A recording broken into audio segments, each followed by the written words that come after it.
there are times where I sit in the middle of a circle and the whole prayer team is praying for me. They're speaking against, all these things that could possibly happen. And then I go to court the next day and the worst thing that could happen happened. Mm-hmm. How do you explain that? But then later on, like, everything works out. Yeah. And it's just good. Like, yeah. You know what it is, man? It's all right, bro. We're here. We are here, man. Hey, man. So we're here with Rocky Sabaingaya from the Village. You can tell us a little bit about yourself. Yeah, Rocky Sabaingaya. Grew up in IL. Played at IL. Went to University of Hawaii. Currently, a longshoreman, crane operator at Hawaii Stevedores Inc. I have a brand called The Village. Have a print shop called The Village Print Shop. And just enjoy just being dad and working and just giving back to the community right now. Yeah, so we're gonna talk about a lot of the stuff you're doing, because even I was thinking about it.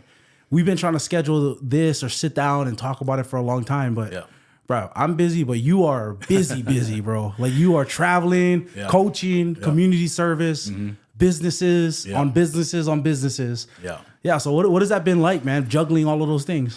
I think I've always been one to go after an opportunity, and I don't think a lot of people know my life story the last 5 years, but where I'm at right now, I just feel like there's a lot of good opportunity that God's placed in my path. And for me, I feel like, I'm a ghost, I'm gonna go after it if it's there. And, like I said, there's opportunity to present itself. And I just feel like it would be a waste for me if I didn't take advantage of it or if I didn't go after it, Yeah. So what about, what was it like for you growing up? You went to IL, but did you grow up in IL or you went? No. So, I went to Waimalo Elementary, I was born, so I went to Waimalo Elementary, but I moved out of IL when I was about going to my 7th grade year. So my parents moved to Ewa Beach.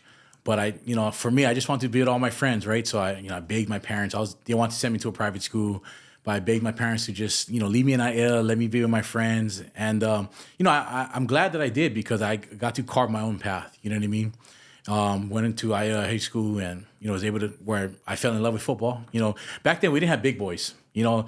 Nowadays you have so many different leagues. Back then, there was just Pop Warner, and you had to make weight limit. So I could never make weight limit as a young kid. I was always on the bigger side. But, when I came to be 9th grade at high school, I got to, finally find the sport that I just fell in love with, man. And it created a lot of opportunities for me. Wait, so you never played till you got to high school? Yeah.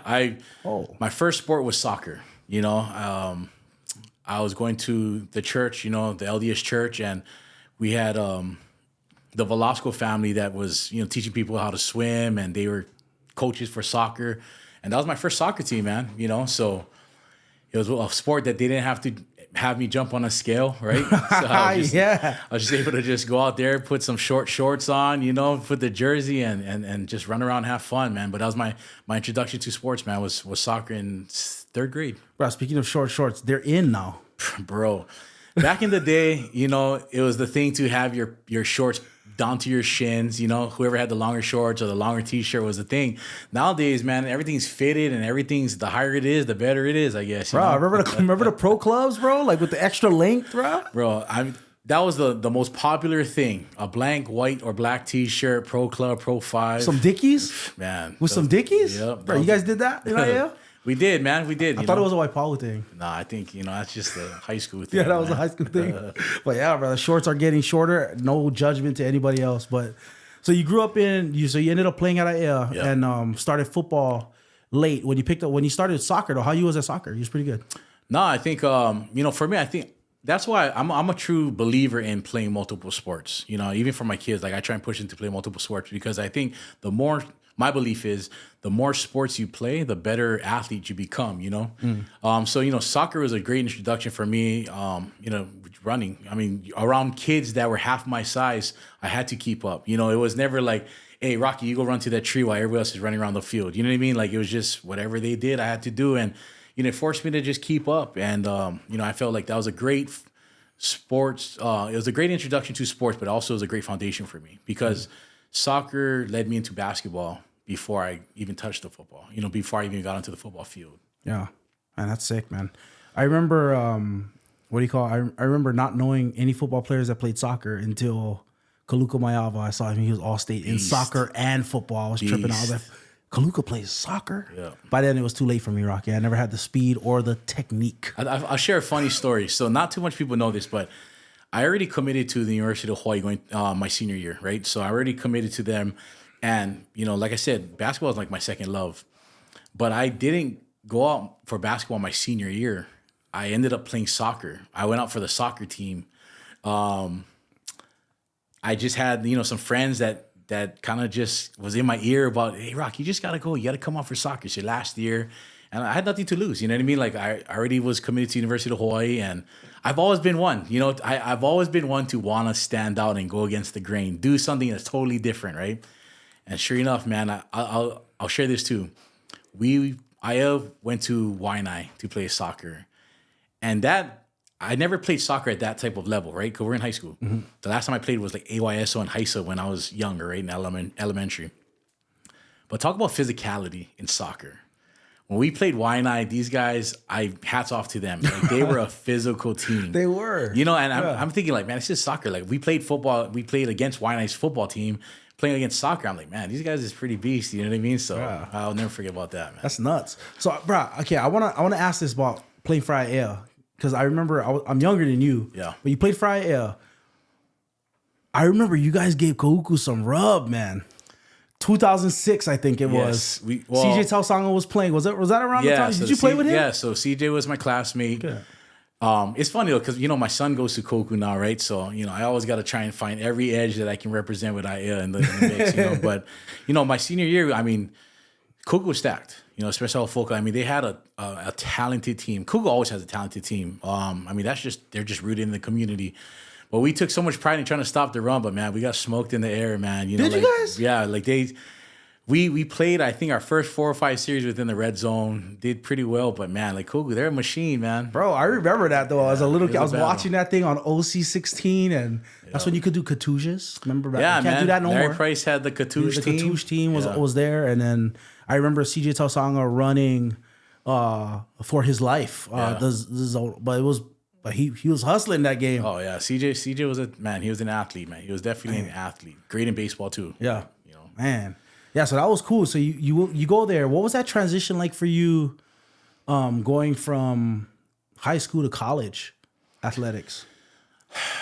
It was a huge wake-up call in a sense where, in high school, I think high school you have the ability to be, when you're a little bit bigger, you can kind of just let your playing ability just speak for itself, or let it do its thing, right? But when you go to college, like, everybody's big, everybody's strong, everybody's fast. I mean, people that are big are fast, right? Then you match that up with work ethic, right? Where there's a scheduled program, where you're in a weight training program, where people are eating right, taking supplements, protein and all this stuff to really be at the best of their athletic ability, right? To just put their bodies in the best shape possible. And having that regimen of it pretty much being 7 days a week, because people don't know that, we had practice Monday through Friday. We play games on Saturdays, and during the season on Sundays, at that time, my first year, we would come back on Sundays to, get treatment, watch film, get a weight room session in, and that's 7 days a week. And I just remember, man, like it was tough. Like it really tested for me if I really loved football. Because if you didn't love it, if you weren't passionate about it, I don't think I would have stuck with it. Wow, was that big of a difference for you? Oh yeah, because like I said, like you're doing something, and at the same time too, you're going against people who who have been in the program, right? Mm-hmm. Who obviously are just way more advanced than you are. It's humbling, and you go from your senior year where you're making plays, everybody's talking about you, everybody's like patting you on the back, right? And then you go into a situation where it's not the same. You're just another guy. You're a young guy having to prove yourself. Mm-hmm. You're not making as much plays. So it's a totally different, like 180, degree turnaround. Yeah. And it really tests, your passion for the game. Mm-hmm. Man, that's interesting that you say that, because you weren't just at UH at a time when, like, you were at UH, what I remember, just as a person watching, was like the height of what UH was. You guys had studs everywhere. For sure. And it probably was a battle to get on that field. Man. Oh, no, for sure. I mean, everywhere you look. See, and that's the thing, like, I just wish a lot of the youth now, a lot of just, the people that are in high school now got to experience what it was like when I grew up.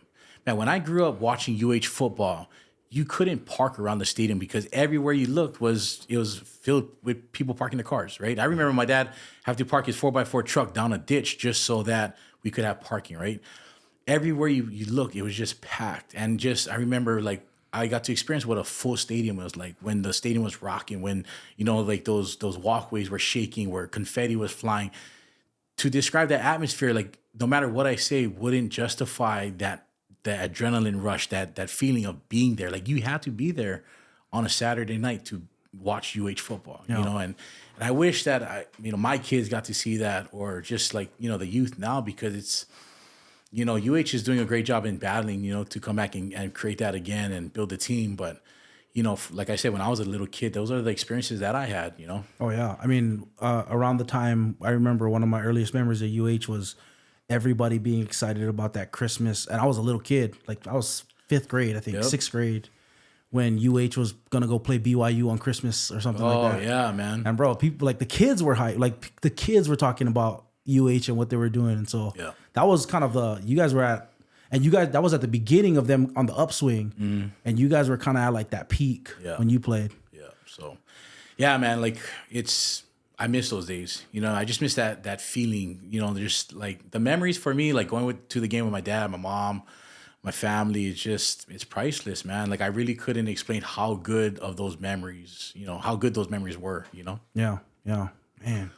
And so you grew up playing sports. You grew up playing football. You ended up playing football. Yeah. Transitioned to UH. Do you remember the first time I met you? I believe it was during the spring. I don't remember the very first, but I remember you would come out and work out with us. I would come work out. Yeah. I don't know if that's legal, but I was exercising in the gym. I was still in high school and stuff. We're past that. Yeah. Can't now. Yeah. Like I don't know if that was what I was supposed to do, but and what ended up happening is I didn't have like a weight room or anything like that. Nothing great. So I actually just walked in the weight room one day and just asked to train. That's how I ended up there. But the first time I met you was actually, well, one, I did see your game one time. You was dominating. But I met you I ended up, just because I was hanging around, I ended up going with some of the athletes to a camp, to one of those speed and quickness things that you guys were putting on at Farrington. Shout out to Hawaii Speed and Quickness. Hawaii Speed and Quickness is what it was. And I saw you, Coach and I think you, Coach Mel DeLora, Coach Miano, Mel DeLora, you guys were running that, and right, you were involved running all these Farrington kids, and like, bro, just giving everything you got right there. And I thought, that's just what you do, because you're an athlete, so you go and that's what you do. But I met you there, saw you giving back, and the crazy part about that is, you never kind of stopped, bro. The older I got, but you still like training people, coaching. Like you were doing that already in college, and not everybody was taking the time to do that. No, yeah. So what was it for you that made you want to do that? Because I remember people being like, I gotta go. Yeah. No, you know what? I think that's why, like for me to this day, people ask me to do a clinic, a camp, a football camp, whatever it is. I'm down to do it because I always share that I had really good coaches. Like from the time that I played soccer, right? Where there's coaches picking me up for practice because my parents worked a lot, right? Taking me to practice, spending extra time, believing in me, right? Encouraging me. I had really good coaches. I mean, even when I got to high school, I mean, I remember being in intermediate, we used to play this basketball tournament at Halaba Park, and the football coaches at the time would come out and, you know, they would take us under their wing, like, and for me, like the high school football coaches? The high school football coaches, just tell us like, hey, make sure you guys, you know, you're getting ready, you know, for football's coming up for you guys and whatnot. And, you know, I have so many good coaches that I could shout out. I mean, I don't want to do it because I'll probably miss some. No. But those are the instances that always stuck with me. You know what I mean? Those are those situations or the things that really impacted me and that never left me. And I always told myself, like, man, when I can get to, like, I already knew the magnitude of how much it impacted me. So, like, when it was my turn to give back, or it was my turn to be in that position, I was going to do it. Mm-hmm. And when I came to UH, you know, it presented itself. You know, Coach Miano and Coach Mel DeLora allowed me to, you know, to come and help out with Hawaii Speed and Quickness. And a little bit backstory of it was, when I was in high school, I believe my sophomore year in high school, I was already going to their clinics.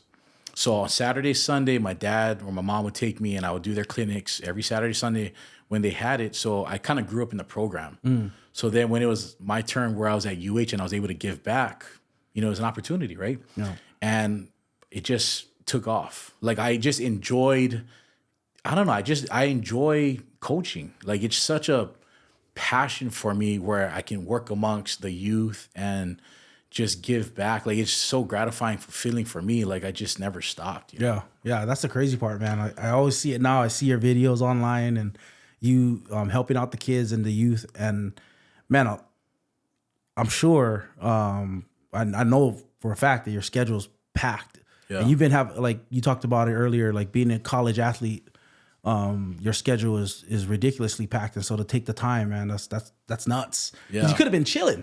No, I could have been chilling. Yeah. Like, you know, there's times where we're running Saturday clinics, you know, and we're having to, you know, be there a couple, you know, hour or 2 hours early, and we have to clean up after.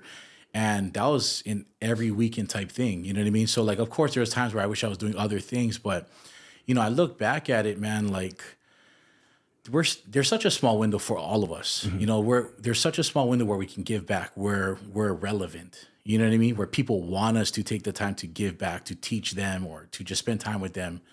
So for me, it's like, hey, as long as people want me to give back or want me to be a part of the equation, hey, I'm there. You know what I mean? Because I truly believe that there's knowledge that was given to us, that it's our duty to give it back to, you know, the next generation coming up, hoping that they'll understand their responsibility in giving back to the next generation coming up. You know what I mean? Yeah. What was that? I always talk to a lot of former athletes. Like I had a few on, and I talked to them, and I always ask this question because I didn't play at a high level at all. Like I wasn't good enough. But one thing I do know that everybody shares in common is when you do athletics, man. Like you give your all. This is something that you give your all to. Even kids in high school, if they're doing it right, they're giving everything they got to it. They're taking the time, the energy. Like maybe some people are blessed, but not everybody's like just blessed with talent out of this world where they don't need a workout or they don't need a regimen or to train. And so one of the things I noticed just with athletes in general is that, man, you work so hard, you give so much, and it's always this idea that the game just ends way quicker than you thought it would or way quicker than you wanted it to. What was that? What was that like when you stopped playing? Like, what was that? Was that tough for you or? It was tough. I think definitely because I think my years at UH, like in high school, I didn't get hurt. Like I was Iron Man. Like I don't think I had a serious injury in high school. I come to UH, I fracture my leg, tear my tricep. I missed my junior year. You know what I mean? My senior year wasn't as good as I was hoping it. I wished or I hoped it to be, because people don't understand. Even when you go through a major injury, just because you're healed physically doesn't mean that you're healed mentally.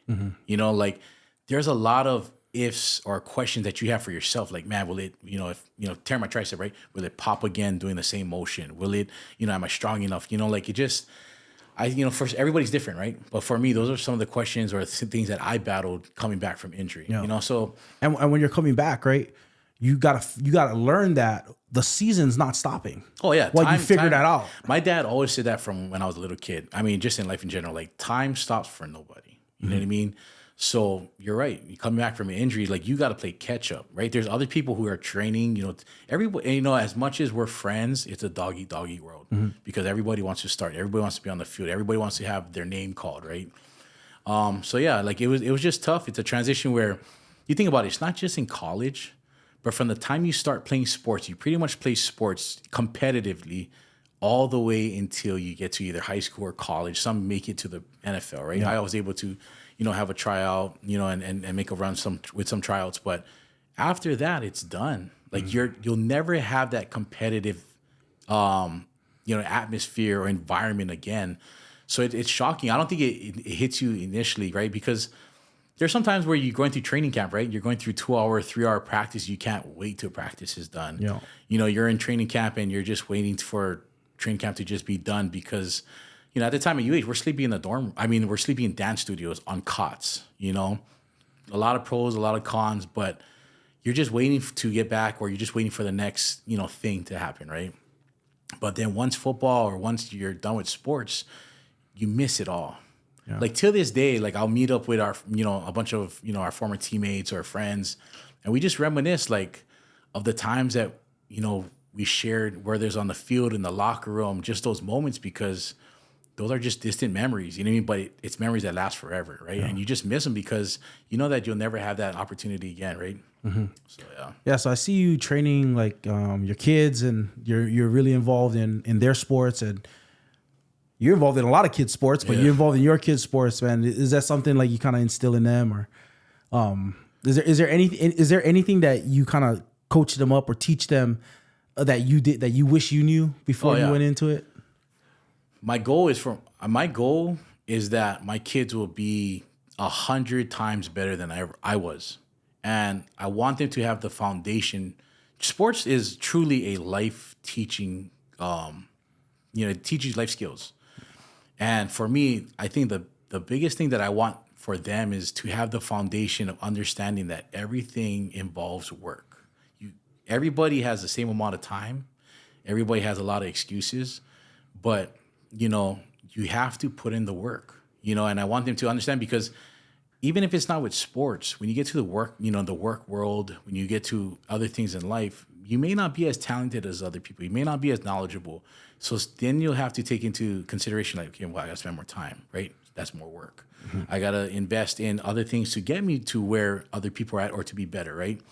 But, my goal is for them to just understand, because there's so many things that we learn too after, right? Mm-hmm. Like, I look at the technique that we learned when I was growing up in high school, right?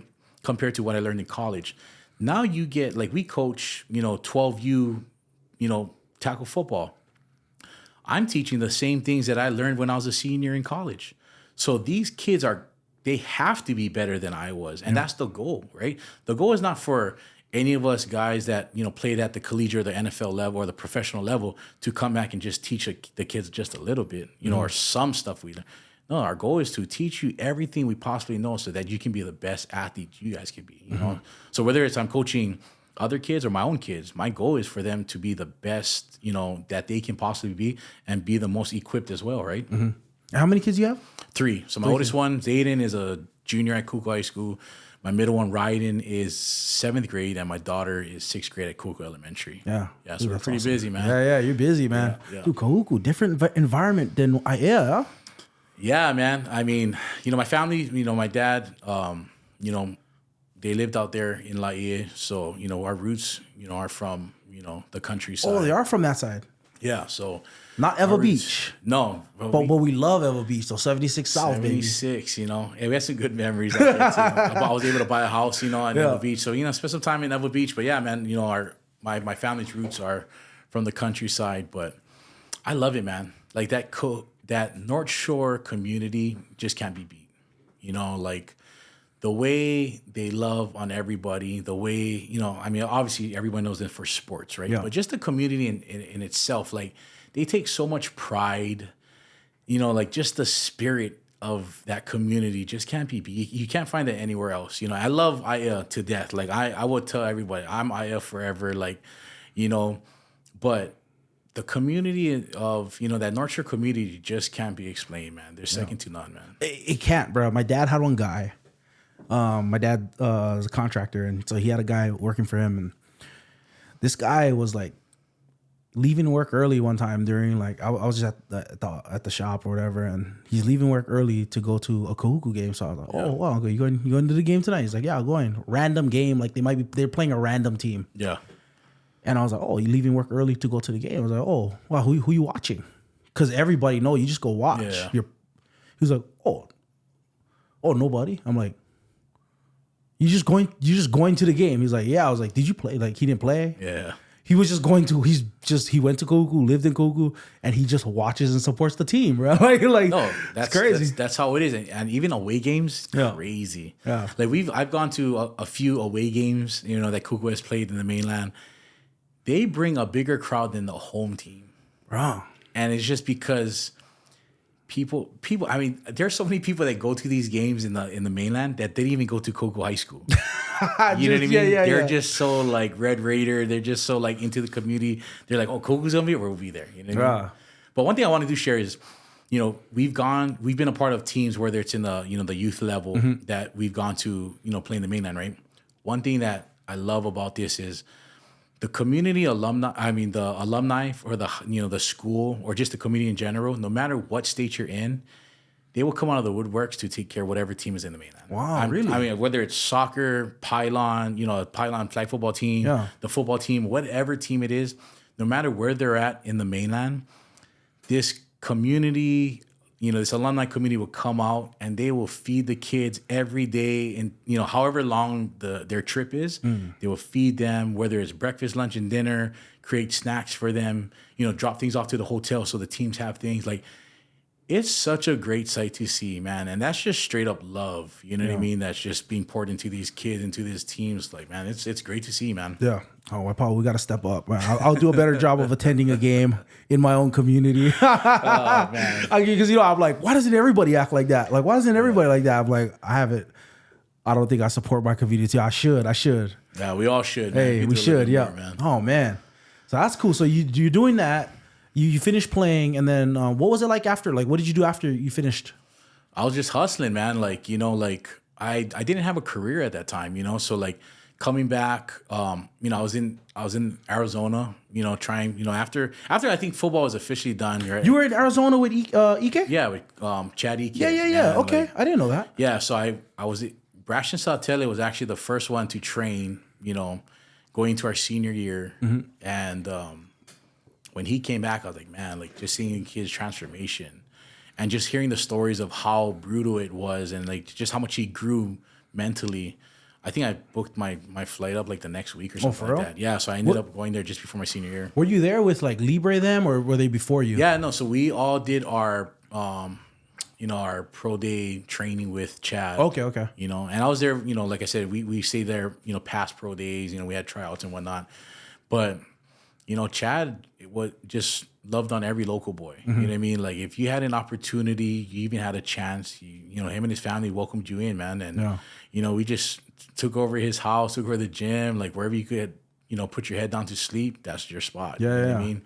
But I learned a lot, I just think that you think you work hard until you go live with Chad.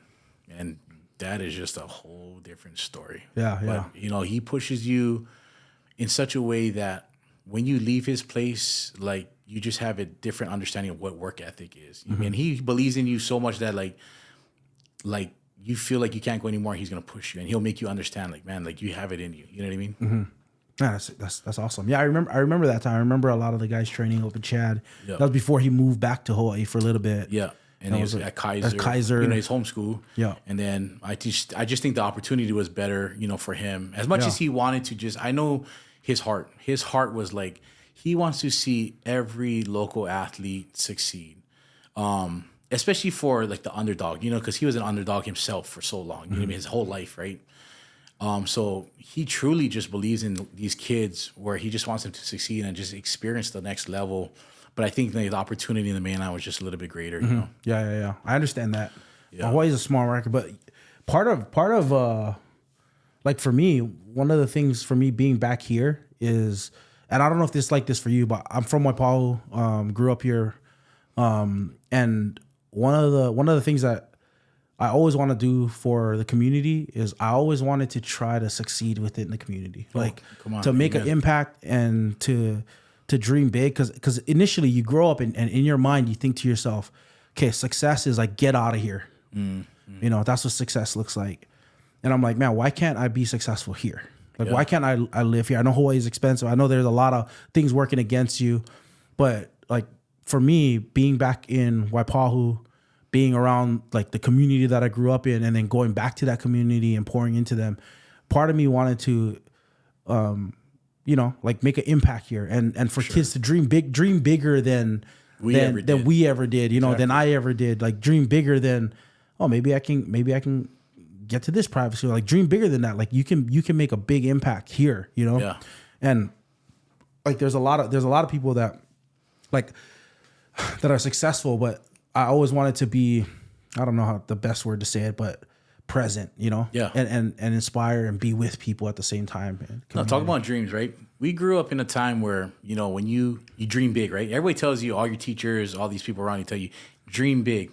But the reality is when you grow up and you tell people about your dreams or what you're dreaming, oh, you can't do that. what? Nobody's done that before, right? So everybody that's in the educational system tells you to dream big. The people that we're around, sometimes it's our own family, sometimes it's our friend. They put their limits upon us, right? They speak, into us that the things that we're dreaming of, the things that we want to do is, it's not reachable, it's not attainable. Mm-hmm.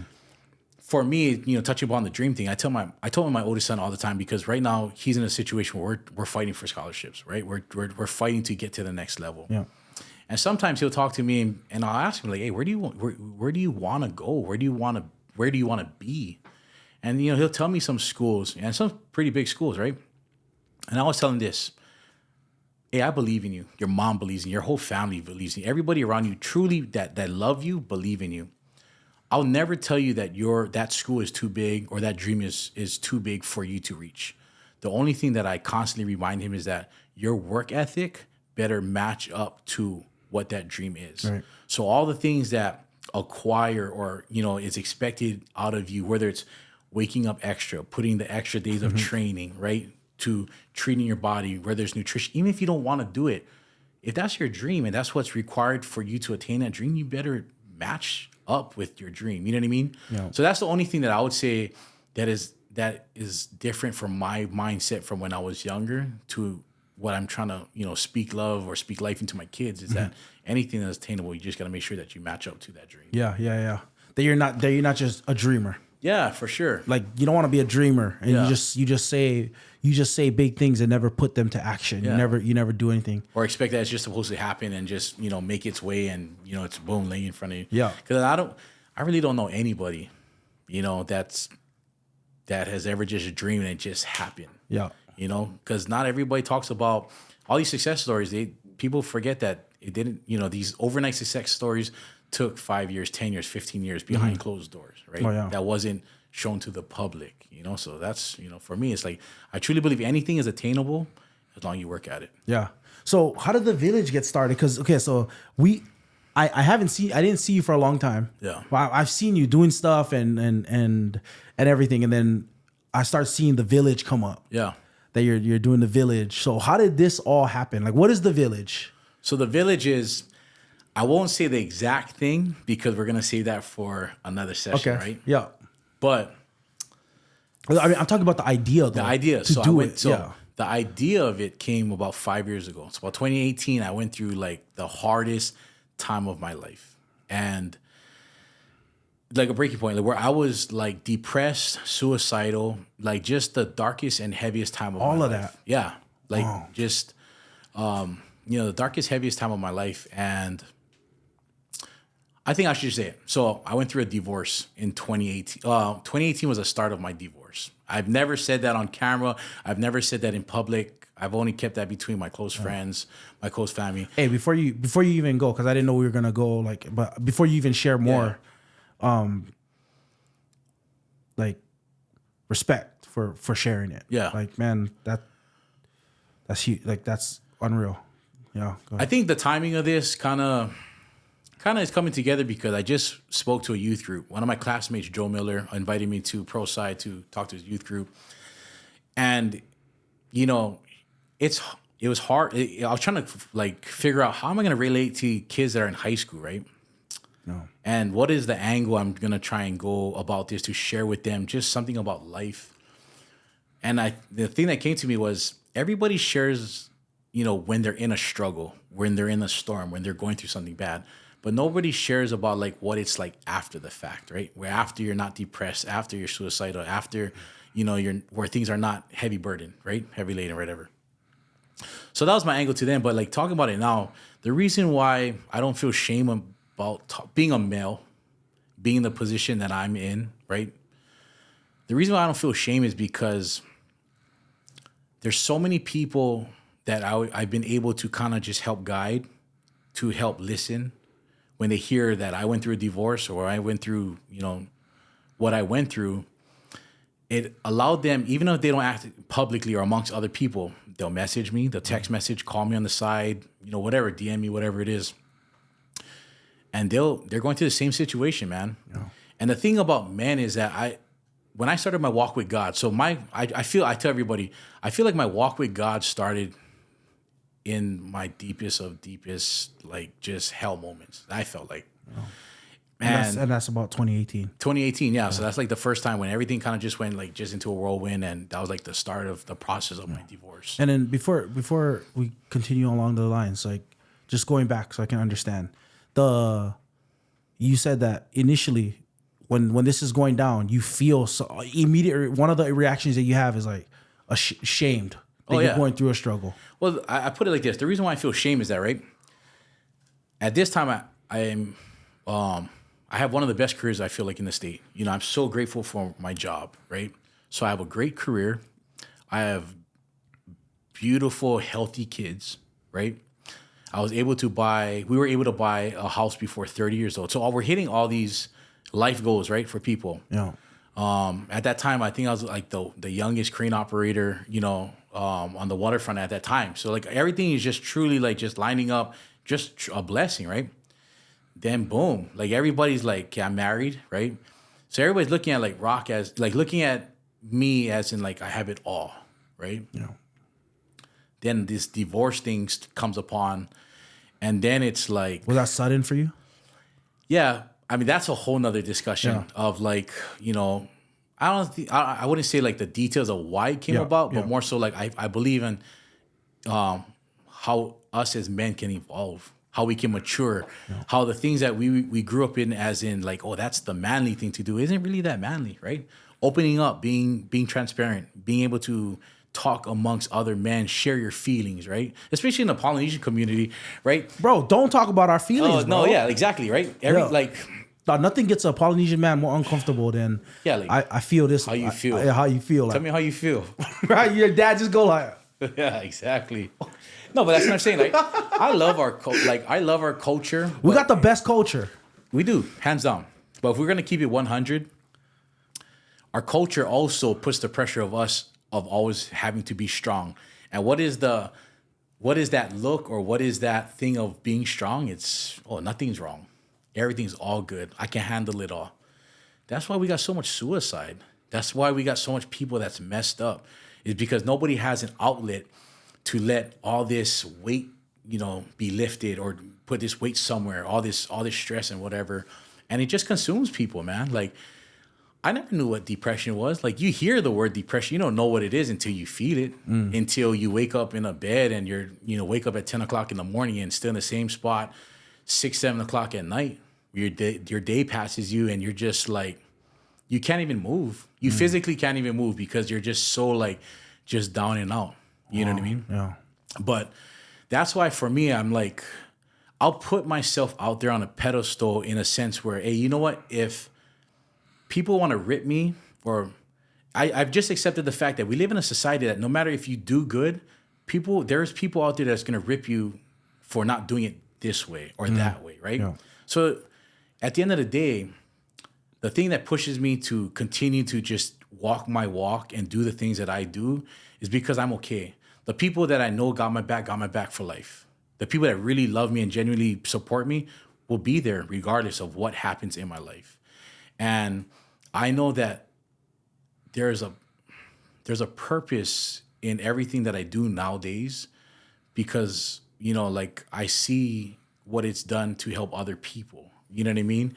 And if it wasn't for the times that I've shared or I've been, you know, open about what I went through, there's a lot of people that I feel like, you know, could have went one way or the other. You know, they just didn't know what to do, but they were able to, you know, talk story with me, you know, and keep it pushing. But yeah, man, like, so that was the way the Village was birthed. The Village was birthed because I went through my divorce. I went through like, just the hardest time of my life, man. And I always remember this. Max Holloway shared this thing and where he said, you know,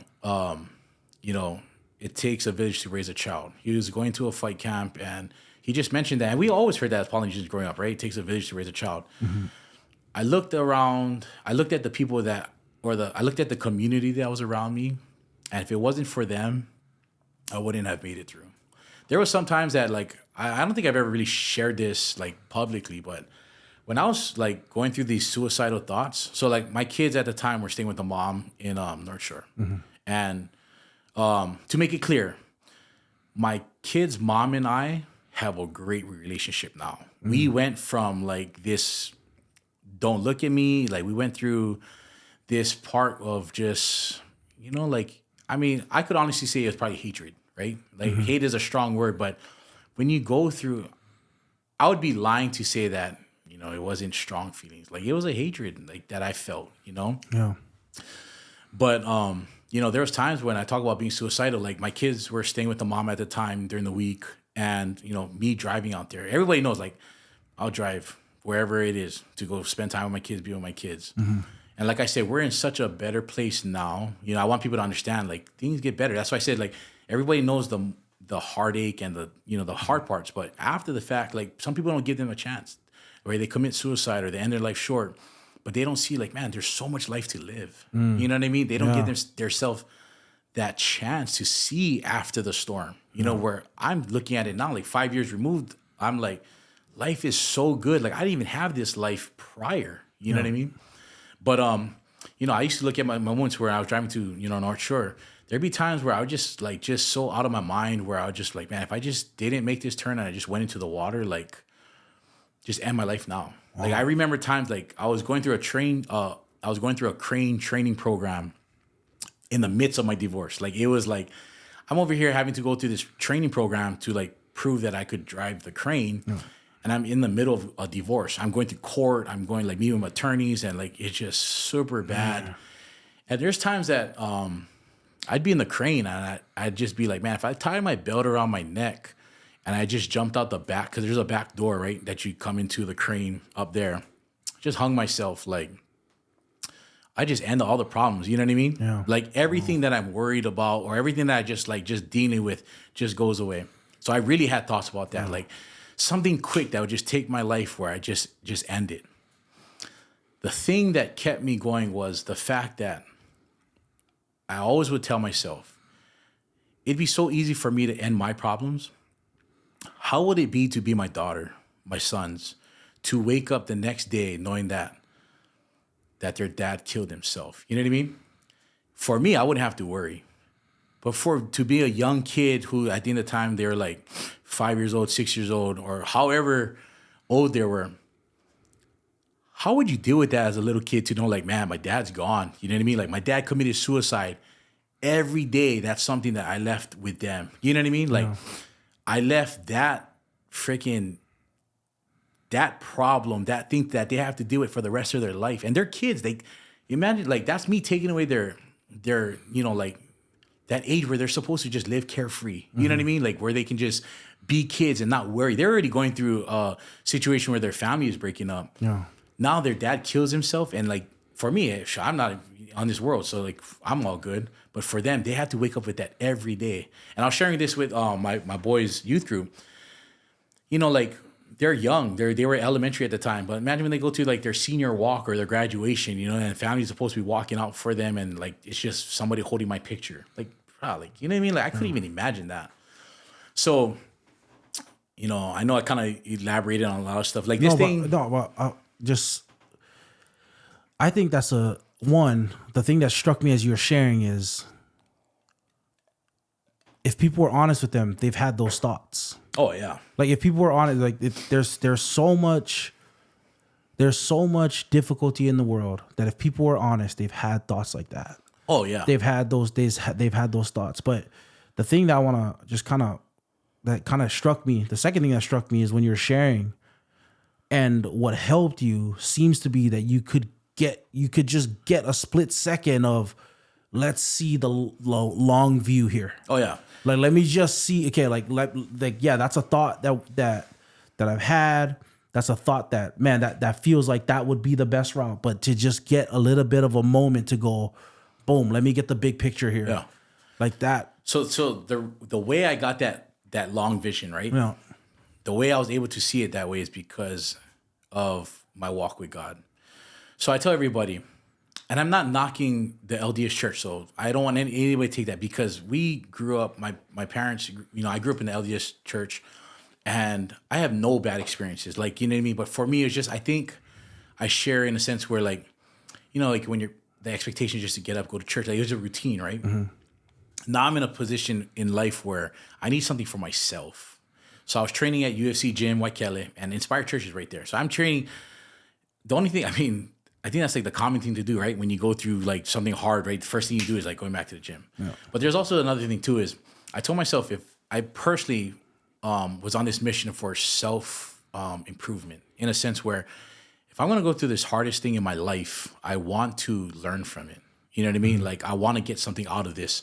So, you know, I ended up walking to the church, man. And that church, I mean, that experience for me is where I understood what religion and relationship was, is because I didn't feel the pressure of having to be perfect. I felt the understanding, or I had the understanding of what relationship with God was. You know what I mean? And really, that's what allowed me, because, you know, I could have went both ways. You know, I could have went, I mean, it was two ways I could have gone. I could have went to party, could have been in the clubs. I could have just been wilding out. I removed myself from social media. And I just really like, I went MIA in a good way, in a sense where I just surrounded myself with good people. You know, shout out to my boy Alex. Like, man, there's a lot of people that supported me, but I feel like there are certain people in this life that deserve their flowers when they're still living, when they can hear it. And my friend Alex Utuofili, like, I'll never forget, because he was my best friend. And the reason why I want to give a shout out or just give him his flowers is because there's a lot of people in our life that say like, hey, you know, like whatever time of day it is, whatever the situation may be, give me a call. And like I said, I had a lot of people that supported me. So a lot of families that came in clutch that, you know, allowed me to just be a part of their family or come along, right? But man, I'm talking about like when you're going through depression, when you're fighting all these things, like you're going, like sometimes you cry or you break down about the same issue. Even if you talk about it with someone, like it's the thing still eats at you. Mm-hmm. And I'm talking about like, man, like midnight, 2:00 in the morning, like, man, like after work, like he really kept like that sentiment of like, whatever it is, whatever time of day it is, no matter if I pick up or don't, I'll call you back and we'll discuss it. And he really was there with me every step of the way, man. And I'll never forget that, man. Like I straight up, like, will never forget that. I'm forever grateful for it, man. And so he was part of the church? He wasn't a part of the church. Okay. We worked together. Oh, so you guys worked together. Okay. And we were just close. You know, our families became close because our kids were kind of around the same age. Yeah. But we're totally the opposite. You know, he's very reserved, you know, kind of, you know, very, you know, I guess introvert is the word. Yeah.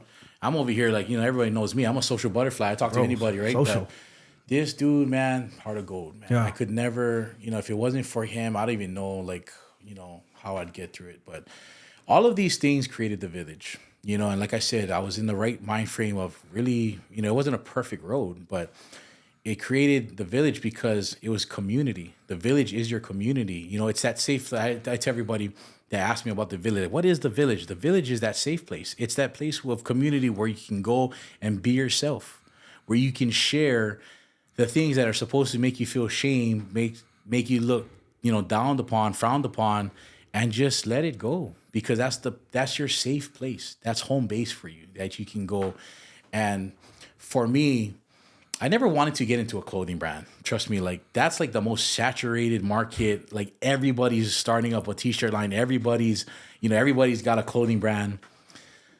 But the thing that really stuck with me, I wanted something that could remind me every day. So if you see me out, you'll always see me in a Village shirt. Yeah. You'll always see me. And that's my daily reminder of how important the Village was for me and what it's done for me. And even on the back, people don't know, like the back of majority of the shirt, there's not a back design. I've always held, you know, I always put the, you know, the brand logo on it, right? The Village on the back. And it's not just because I want to put it there. Everything about the Village has significance. So even with the Village being on the back, it's like that. It's like the weight, the responsibility that you carry every day, whether it's for yourself because you're leading, or whether it's for the other people that you're there to support. And a lot of people don't know that. They just think like, oh, I put the Village because you can see it. No, it's because when I was growing up, my dad used to always tell us, wherever you go, you represent our family. You represent our family name. You know, people ask you, what's your last name? They'll know who your parents are, your lineage, whatever it may be, right? Where you came from, where you grew up. It's the same thing. When you see the Village, when you know that it's on your back, you're representing more than just yourself. You're representing this community. You know, you're representing this safe place for other people to know, like, man, like, you know what? Even though we're different colors, even though we, you know, we like different things or whatever, however different our lifestyle is, there's a community for you. There's a community for me. We share in that same safe place. You know what I mean? So it's like, it's that responsibility, man. Yeah. I have a question about that though. What happens for you? You talked about sometimes we talked about this beginning. We talk about this all the time though. But what happens when the people that you think are supposed to be your village are not your village, or you know, like say you got an idea, you got the village, right? Yeah. And I'm sure like any dream that you got, you're gonna share with. Like I saw this video. I forget who it was, but he was talking about, because sometimes you share your dream and your vision, and bro, I have experienced this where like, okay, you share something and it just gets shot down. Like so many things. That's like, the village bro, right there, bro. I'm like, oh, you can't do this, you can't do this, you can't do this. This is why you can't do that. And you just go like, there's so many more ideas that I've had that I'm like, all right, I guess I'm not gonna do that. Bro, when I told people that I wanted to make shirts with the village, I got like crickets, bro. Like I got like, oh yeah, like the most awkward looking faces, the most like unencouraging like type, like yeah, like I knew it wasn't popular. Like, you know what I mean? Like, and the thing is that you share with people that's supposed, like you feel like, cause that's my boy, right? That's my friend, that's like my family, right? They're like, oh, that's great. You're expecting like that reaction of like, oh, do it, like run with it. You know what I mean? Mm-hmm. A lot of times when I tell people about the village, I got like, oh yeah, like you know what I mean? Like just these, and I knew it wasn't a popular thing amongst people. Yeah. But I think, you know, like there was one thing I used to always tell myself, like, wear it how you live it, right? And that was the reason why I wanted to do shirts. So I wanted to just get into this clothing thing. It's because I wanted to just, I had to do it for myself. You know what I mean? And I think the difference between like my mindset with the village and just another clothing brand is that there's purpose and meaning, and that people will only understand what the village is all about is when they hear the story. Mm-hmm. And I think a lot of people never really heard it. I never shared. It's the first time I ever been on a camera and on a mic that's gonna be seen in the public that talked about me going through a divorce. Everybody knows I went through a hard time. Not everybody knows I went through a divorce. Mm-hmm. You know what I mean? Mm-hmm. Like I said, I'm at a place in life where I feel comfortable sharing it because I know that it's given me, I look at life totally different. If you asked me 5 years ago these questions or certain questions, I would never answer it the way I answer it now. You know what I mean? But, you know, going back to it, it's hard when people when you feel so passionate about something and like you feel like, oh, this is the thing that I just want to just do and go with and just show everybody in the world because I love it so much. I'm so passionate about it. And when you get those reactions of that are just not supportive, especially from your family members, your close friends, it hurts. You know what I mean? Like I have a brand that I have some close friends that don't even buy anything. They'll go buy somebody else that they don't even know. And for me, it is what it is, right? Yeah. You know, and you can't get mad at that, right? Yeah. Some people just like certain things, but that should never change what we do. Yeah. Like if we're passionate, we love something, we want to do it, you stick to it. You know what I mean?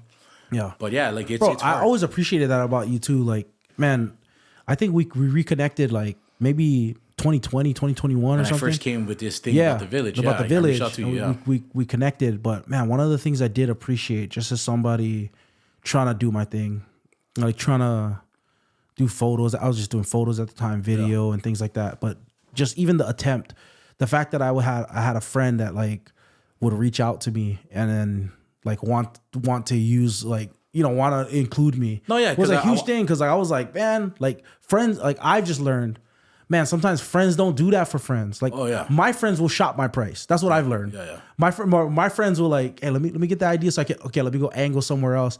But bro, I've always appreciated about you that you stood 10 toes down and like you've always tried to include even me and even your friends. Like I just see how you're running the village, and man, the people you're including and every time we talk, it's so little. The village is so little to do about just you. Yeah. And success. That's the crazy part. No, like everything that I do, like when I really wanted to go forward with media, like you're one of the first people I thought of, right? Because I want the village to be genuine. You know what I mean? I want it to have authenticity. Authenticity means that there's a meaning, there's a relationship. You know what I mean? Like and I want to support the people that I know. You know what I mean? I want to see them grow. I want to grow with them. Like, you know what I mean? A lot of people don't know what, the brand, but for me, it's like, if I can come up and I can bring people along with me, or I can support people, that's what I want to do.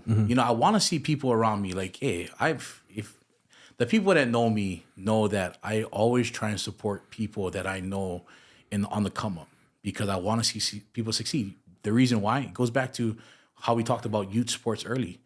When you pour into people, you hope that they remember the impact that it had upon them, that they're going to do it when they grow up, when they become the star, when they have their brand or their business. You know what I mean? That they're going to just pay it forward, because that's how we can create this cycle of just, good, returning itself over and over again. You know what I mean? So yeah, no, for sure. I mean, I'm all about that, man. Yeah, it just seems like you're trying to give, like you're always trying to give back, and I think that's something that you don't see very often in business. Business is about the bottom line, yeah, which is great, but that's just how it is, because it is important. But man, I every time I hear about the village, you're talking about how you can impact other people. You talk about the kids, you're talking about the families and the friends, and especially like you shared with your story, the person struggling on the other side. Oh yeah, and that's why, like I said, man, I'll be straight up, there's a lot of people I know that would probably listen to what I say, what I talk about, how, open I am about sharing just a lot of stuff that I've gone through in life. And I guarantee they'll probably look at their thoughts is like, man, this guy's soft. You know what I mean? This guy's a little bit you know what I mean? And I think my past self would have took it some type of way, because I wasn't as confident as I am. But the reason why I became such a confident person is because I know that me sharing has more of a positive impact to help others, because there's so much men that don't share. You know what I mean? We know that they struggle, especially come like in church, right? I know that you hear and see this, way more, because of, what you do, that, men don't share, because why? We're supposed to have it all figured out. We're supposed to have it all kept together. We're the last people that's supposed to break down. Yeah, of course you want to, you want to hold it together and you want to stay composed, but at the end of the day, we're humans. There's only so much we can handle. Yeah, I mean, like the crazy part is when you look at the life of Jesus, like this is the one thing that I say is Jesus was probably the best man that ever lived, right? Fully God, fully man, second person in the Trinity, all of that stuff, right? He is like he was not only our substitute, our sacrifice, but he's also the standard. Yeah. And he cries. Yeah. And he weeps and he breaks down, but we got it so together that we can't. Yeah. You know what I mean? Like the Bible literally says that Jesus holds all things together. And the person that holds all things together is the person that's weeping over the brokenness of the world, the brokenness of Jerusalem, all those things. And I think that it's the amazing thing, like when you're talking about, man, it was during my darkest time that, man, I saw the relationship with God, how important that was.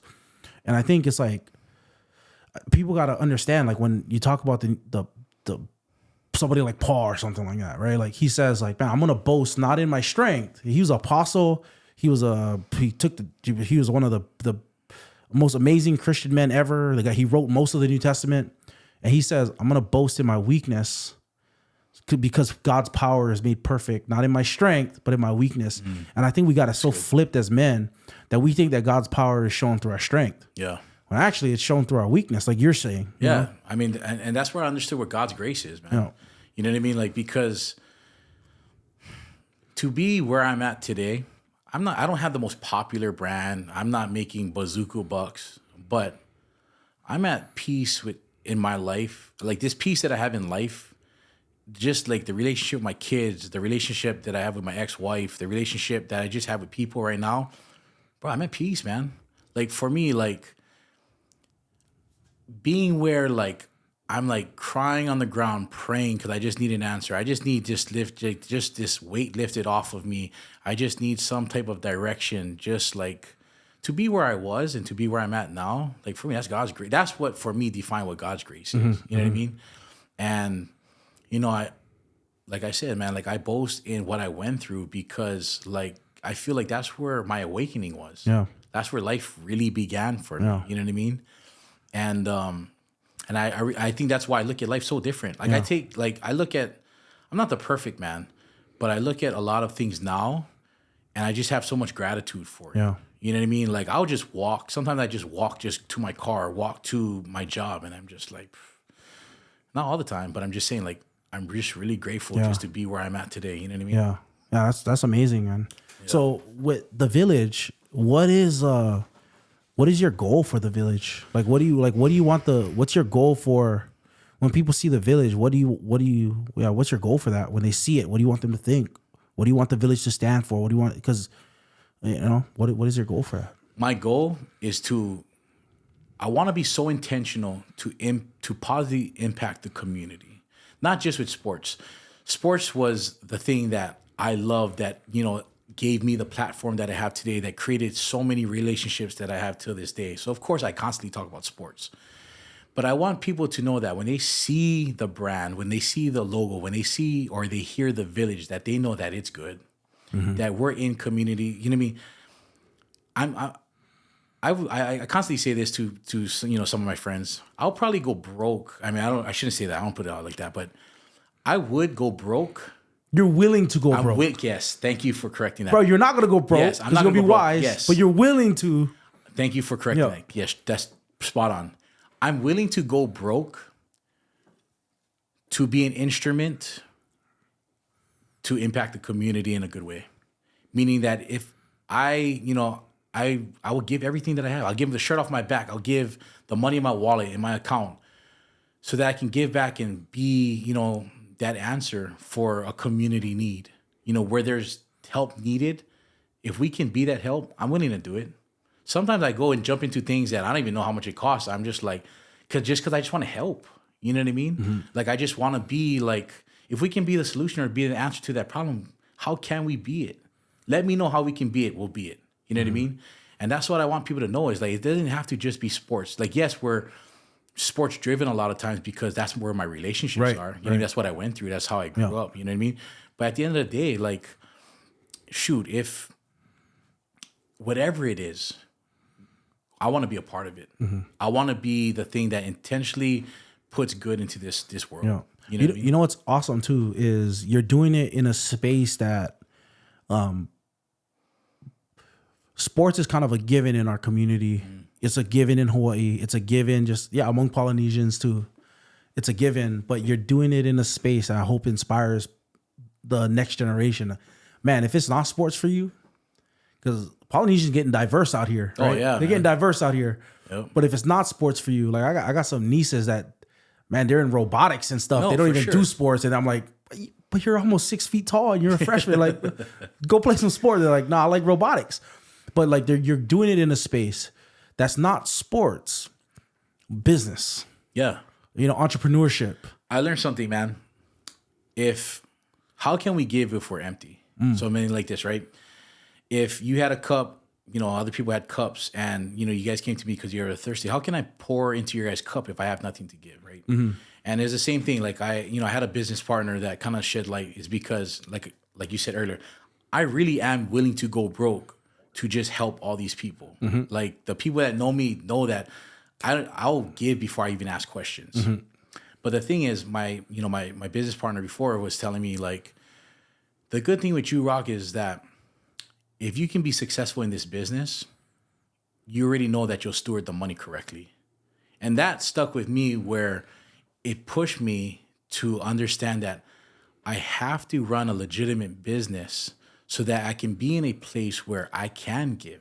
Because if I didn't have any financial means, if I didn't have that capacity, how can I be an instrument, to help if there's this specific need? Yeah. Maybe it's not directly monetary, but say if they just needed clothing, say they needed food, how can I buy that? How can I offer that? How can I be that help if I don't have this funding, right? Mm-hmm. So I think that's where my mind started to understand, like, okay, like, Rock, like, there's a way you have to understand how this business works, and you have to be, the goal is to be a successful business, so that not because you become rich.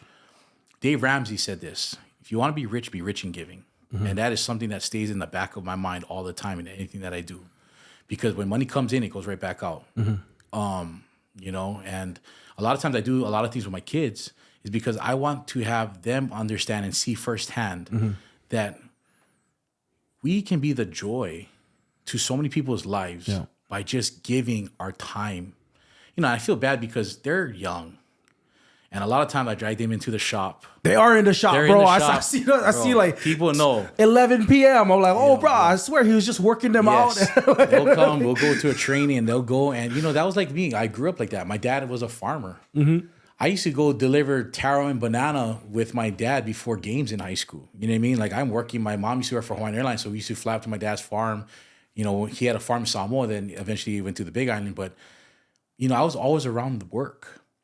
But the thing is, like, man, when my dad used to go and give taro and banana, and I think that's where my giving heart came to, is because I see my parents do it. I see my parents give a lot and not ever ask for anything in return.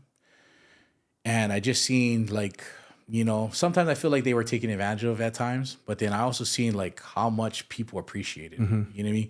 And one thing that my parents always did was they always came through. And that's one thing that I think that I really want to be looked at in that light, is that you mention my name, and if you need something or you're depending on me, I will always come through. I think that's just, for me, I just really want to leave that impression. I leave this life, I just want to be thought about in that sense. You know what I mean? Right. I think it's crazy because you're talking about your dad. I was just going to ask you, like, where did this come from? Yeah. Because for me, I have a similar, this is why I love, like, what you're doing.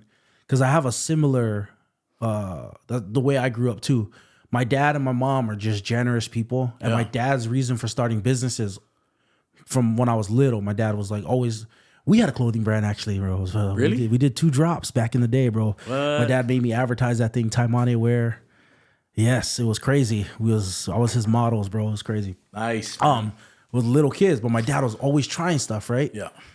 And so he's always been in business. And I asked him when I was talking with him, when I was like, Dad, why though? Like, you could have made money and just been happy, like, because people don't understand, bro. When you start businesses, to get that thing off the ground, you're taking L's financially. Yeah, for sure. Like, it ain't all, you know what I mean, sunshine and rainbows out here. Yeah. You're hustling. And I was asking him why he started, and he goes, man, because I was making enough money to take care of my kids, but my hands weren't like long enough to take care of everybody else. True. And I wanted to make more of an impact. I wanted to be more generous. It's just the same heart that, like your dad, them, like, do they get taken advantage of sometimes with certain things? Of course. Yeah. But it was always like this generosity to him. And when we grew up I always thought, man, let's be generous. And the same thing that you're talking about with your dad and your mom. And that's how I grew up. That's what I saw. That was my example. And starting businesses, because when you start a business, you take the risk. Yeah, but you're taking faith, man. It's a leap of faith. You're taking the risk. Not only are you taking the risk financially, so you got skin in the game, but man, so many people are doubting you that you love, and that you don't hold it against them, but they are. Yeah. Or they act different when they start to see you kind of elevate a little bit. Yeah, just a little bit. Be like, dang, like, where's the support? You know what I mean? Like, shoot, you know? Yeah, but you gotta, but in order, it's almost like you gotta put blinders on, because you gotta build this thing in order to make an impact. Yeah, that doesn't hurt you. Yeah, like, you know what I mean? Because you gotta take care of your family, but you want to be able to reach out, and you can't do that on empty, like you were saying. Yeah, I think we share a lot of similarities, right? That we've taken a lot of stuff from our parents, right? Everybody asked me, like, Rock, how do you do it? Like, how do you work? Like, because I work my regular job. Yep. I go coach. Yep. I go to the shop. Yep. I'm with a promotions team. So we're throwing events. So there's times that, you know, there's meetings. You flew to Vegas for like 16 hours. Yeah. 24-hour trip, bro. I'm right back. Yeah. Up and back the next day. There's so much things going on. And yeah, is it tiring? It is. Am I falling asleep? And am I sleeping only like 3, 4 hours a night? Yeah, I am. My dad did it. My dad never missed my things though. You know what I mean? Like, the thing is, like, I remember, like, intermediate, right? You're at that age where, like, your appearance or your, like, how you're looked at is judged very. It matters a lot. Yes, it matters a lot. Yeah. It's under the magnifying glass. Yeah. Like I said, my dad was a farmer. Yeah. I would never be in middle school looking like me. I'm telling you, man. Check this out. I don't know why I'm faded right now. My dad would show up in front of IL Intermediate in his F-350 with like 2 pallets full of bananas and papayas, like going over the speed bump and the thing is shaking back and forth. And I'd be like, frack. Like, I used to tell my dad, like, "Dad, pick me up at the end of the road. Like, I feel you, know bro. what I mean? Yeah. Like, and like, because all these kids, right? Some of them don't even know who I am. I'm brand new. I'm 7th grade. Like, I want to make a good impression. Like, you know what I mean? You know, we're growing up, right? Yeah. And then everybody's looking at like this truck with bananas and produce, and you're like, oh my gosh, you know what I mean? Yeah. But it's like, the things is like, man, like I just remember my dad would just like fit in naps in his truck, fit in naps in the car. Like I used to play for Kalakaua basketball, you know what I mean? So like All the way out there. Sundays. Ewa Beach, driving me to practice, you know. After church, probably. Yes. Yep. Like, so like, whatever, even like we had practices during the week. So like wherever I was, you know what I mean? Like sometimes they take me from my L, go to Ewa Beach, grab my stuff, and then we take me to town, right? Kamaki. Yeah. And no complaints, man. You know, like there's a few times my dad just, you know, they would remind me like the stuff that they do, but I mean, that was on a rarity. You know what I mean? Yeah. More so that I would understand like the sacrifice it took. Yeah. Did you understand it back then? I didn't. And that's why, like, for me, I think, like, I struggle because, like, there's a lot of stuff I do for my kids. My kids, like, man, are my life, man. Yeah. Like, if people know me, like, they're my why. And a lot of times, like, I do a lot of this stuff because I want to put them in a position, like, right? Like, as parents now, right? We want to do the things that put our kids in a position so that when they get to our age, they're a little bit more well off. They're a little bit more stable. They know more, you know? They're more educated. Yeah. I mean, we want our kids like elevated beyond what we had. Exactly. Yeah. But there's a struggle. It's because as we strive to do these things, I feel like going through the things and the learning processes that we went through as growing up as kids, it made us who we were. It made us hungry. It made us workers. It made us to just go and attack anything that's in front of us. So I struggle with the fact that, like, if we do this for our kids, am I making it too easy? You know what I mean? We're trying to provide this great life for them. Will they be spoiled? You know, those are constant questions that I ask myself. You know what I mean? Yeah. But at the end of the day, my goal really is to put them in a better position than I was at my age, but also give them the tools to know, like, okay, it takes work. Goes back to working, right? It goes. You can't skip the work. I don't care if it's sports, in business, you can't skip the work. I guess this is why sports is good, though. I learned Because one of the things I've seen, like I've seen kids just come up in business, and that's fine. I didn't grow up rich, but I see people grow up wealthy. But in sports, it doesn't matter what level of economics you're at, bro. If you can ball, you can ball, and if you can't, you can't, and it's gonna be sussed out there. And so you naturally, no matter where you're at, yeah, everybody's grinding. I think you brought up a good point. Just because you're rich doesn't mean you're gonna be the best player. Like, being in sports levels the field. Yeah. Like, because not, you know, just because you're poor doesn't mean you're not going to do good. You know what I mean? Like, it doesn't matter. Like, the playing field is even. Yeah. It's the people given. God's blessed a lot of people with great talent. Oh yeah. But I've seen so many people that are. I mean, so you talented. try being the size of a DB running the speed of an old lineman, my man. Yeah, that's a little. Bro, first day. Let me just tell you this, bro, just so you can understand where I'm coming from with all of this sports talk. Sports talk. Hugh Freeze was my coach in college. He coaches at Auburn now. Oh, nice. And when I was playing Mike, remember when people were running Tampa 2 back then, the Mike linebacker drops all the way back to the middle of the field. So I'm dropping back to the middle of the field. But bro, again, the speed. I get burned. Like the guy catches it right across the middle with no threat from me. And he goes, "Who recruited that guy?" I'm like, "You did, bro." And he goes, that guy plays Mike linebacker like a wandering. He's like, he plays like a wandering Eskimo. I don't even know what a wandering Eskimo is, bro. Like, yo, what is it? But I understand. Like, you never heard it before, but you get it. Yeah. I'm just lost. You know, like I'm lost out there. That's crazy though you say that because college coaches be speaking that kind of language. Like, people don't know. Like, you hear some I was a wandering. He was like a Christian guy. He never swore, but I was a wandering Eskimo. And then he said I had first guy. He was like, "Man, you got hands like feet." Rough out here, bro. Yeah, so it's level in a sense, but it's not all level. Yeah. But I want to share this too, though. You know, touching on that, you know, sports talk. Yeah. I believe everybody has their own path. Because there's players that we played with, you know, that went to the, played at the next level, professionally. Yep. They've gone to the next level. They were just like, all first team this, all the credentials. But that doesn't mean that their life after sports is going to be the same way. And I'm how should I say this?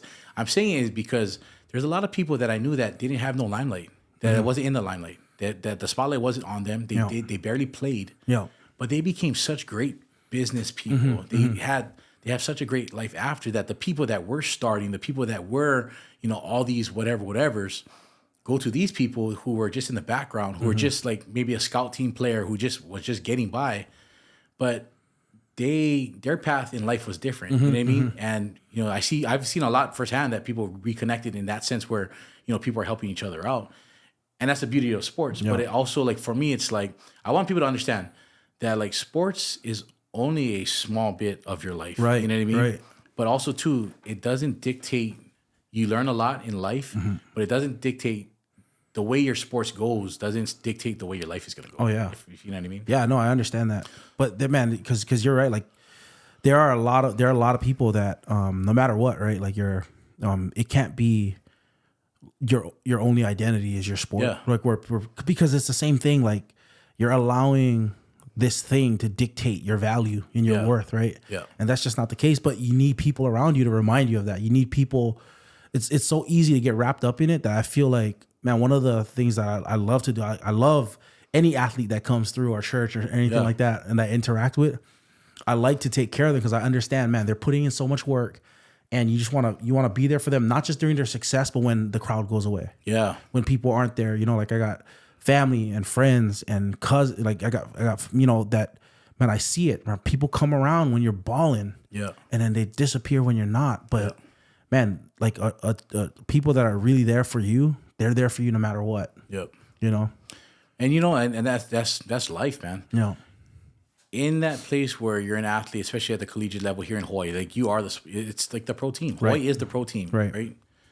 Everybody knows you. Hey, you're so and so. Hey, you play for stuff, right? Like, you know what I mean? Those are the constant things you get all the time. After, like you said, when that all shuts down, your circle gets a lot smaller. You know what I mean? The notoriety it ain't there anymore. You know what I mean? But I feel like sometimes the smaller the circle gets, the more value the circle is. You know what I'm saying? It's because the people that are there for the right reasons. Yeah. Because they believe in you, they love you. You know what I mean? And they just want good for you. You know what I mean? So I get it, man. Yeah. And so what are your plans for the village in maybe the next 6 months? What can people expect to see? That we continue to just go and impact the community. The struggle, I'll be very honest, the struggle that I have is this. I've heard a lot of times, a lot of people tell me, focus on one thing, Rock. I struggle with that because, like I said, I'm one for opportunity. If there's an opportunity there, and if I can do it, or if I can go because I look at, like, life in a way where opportunities don't last a long time. What might be in front of me now might not be there in a year, might not be there in 2 years. You know what I mean? So I rather go after it now and see if I can handle it. So my struggle basically is consistency, because there's so many things that I dabble in. I don't want to say dabble. There's so much. Well, you're not dabbling. You're like deep diving in everything. There's so many things that I am heavily hands-on doing. You know what I mean? Like I'm like I said, if I'm doing it, I'm all in. But the goal for me really is I think being on here is a great opportunity for me to just allow people to hear what the village is. Because some people, like, I'm not going to lie, my designs, like, sometimes I'll be vulnerable right now and just say, like, sometimes I feel like, man, my designs aren't that good. I don't have the nicest shirt. You know what I mean? My thing is so plain compared to all these other big brands. But then I got to reel myself back in, and this never started about being a nice t-shirt. This thing started about when people see the village, I'm hoping that when you pass me, you're going to ask me, hey, what is the village? That gives me an opportunity to share what it is. I'm hoping to inspire somebody that, hey, you know what? I want to be that support group. I want to be that safe place for somebody else. I want to be that community. And I want people to know that it's okay that just because we're different, you may connect with people that I can never reach. You can be, you know what I mean? Like, people can come to you because they relate to you and not me. But there's always a place for somebody to connect with. You know what I mean? That goes back to the principle of what the village is all about.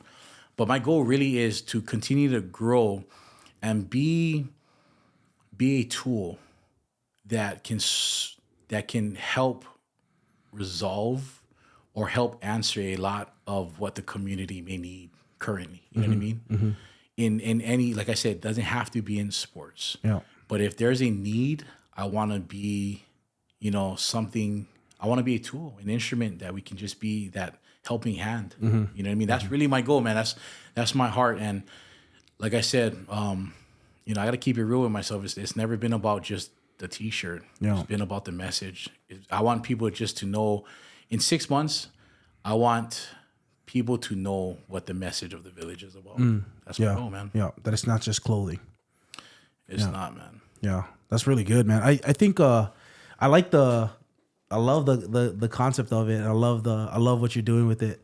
The thing I guess I'm thinking too is what the village is gonna mean, and not just the clothing again, but the stuff that you're gonna be putting out, the stuff that you're gonna be talking about, the ways you're gonna be engaging the community. Because I think the relatable thing about the village is man, you won't realize you need other people until you need other people. You know, for sure. And there's somebody out there right now struggling. There's somebody out there right now going through a hard time, going through a divorce, maybe going through loss in life, some loved ones or whatever. There's someone out there going through a difficult time financially, and they don't know where to turn. And this is why we talked about this when I first reached out to you. You brought up the podcast. I never really thought. I mean, I listened to podcasts at the time. Did I ever think that I would have one, or did I ever think that I'd be a part of one? I didn't at the time. I think you really spoke life into that for me. But that's where I'm so committed of putting myself out there, because I know how much it can do good. You know what I mean? I know how much good it can do, I should say. I know that it takes somebody to be vulnerable. It takes somebody to be put in a position where, hey, you know what? I'm sure people are going to hear my story and be like, bro, this guy's, like I said, this guy's soft, critique me, rip me, and just probably put, there's so much keyboard warriors nowadays.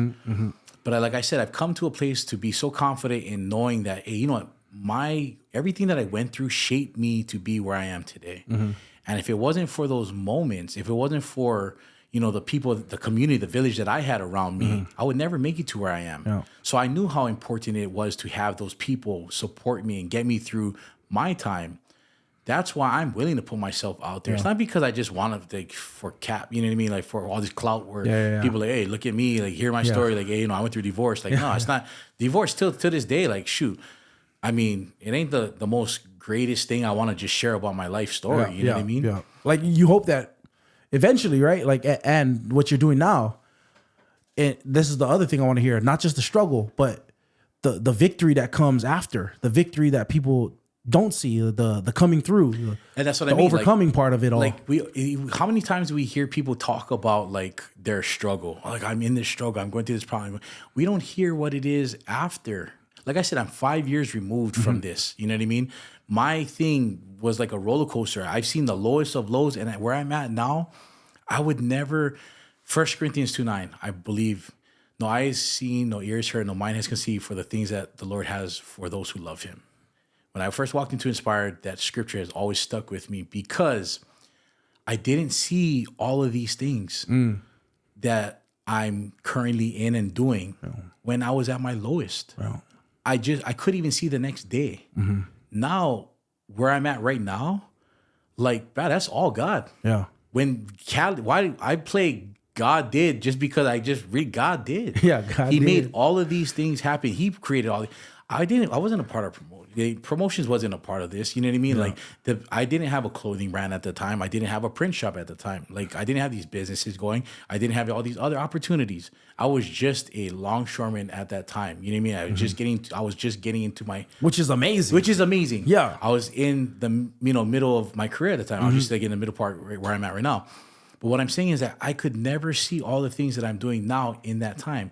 So that's why even more so I want to share is because the people that's pretty much walking that thin, like, do I want to end my life? Can I go on? Why should I go on? don't, man. There's so much life ahead of you. Just give yourself a chance to see that through. You know what I mean? Because no storm lasts forever. Yeah. You know what I mean? Yeah, Like, yeah. right. It doesn't rain forever. It's at some point it stops. It may be for a long time. The sun comes out. You know what I mean? The beauty comes out. The rays come out. You know what I mean? Like the beauty of life eventually will come out. You just got to give yourself, you know what I mean, that time and just take it a day at a time. And sometimes you got to take it an hour at a time. Yeah. You know what I mean? Yeah. Yeah. No, that's good. That's good. Like,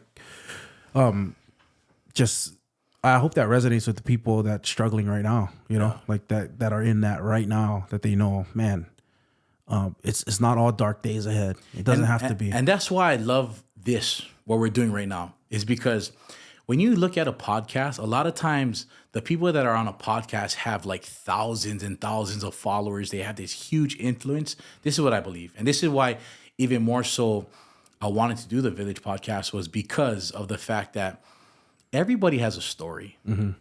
Everybody can influence someone. They just have to have the opportunity to speak and share. Yeah. And the thing is, like, it may not reach, you know, the way it might for others who may talk about the subject, but it'll reach somebody. Yeah. It'll still have purpose. It'll still have an impact. And that's why I want to create this platform where, hey, when you're on the Village podcast, or when you're talking, or when we're doing something like this, is that we're allowing people to be able to just tune in, you know what I mean, and just listen, you know what I mean, or give somebody the chance to get behind here and share your life, share what you're going through, share what you went through, and you know what I mean, just give people that platform to be able to do that kind of thing. You know what I mean? Yeah. No, that is amazing.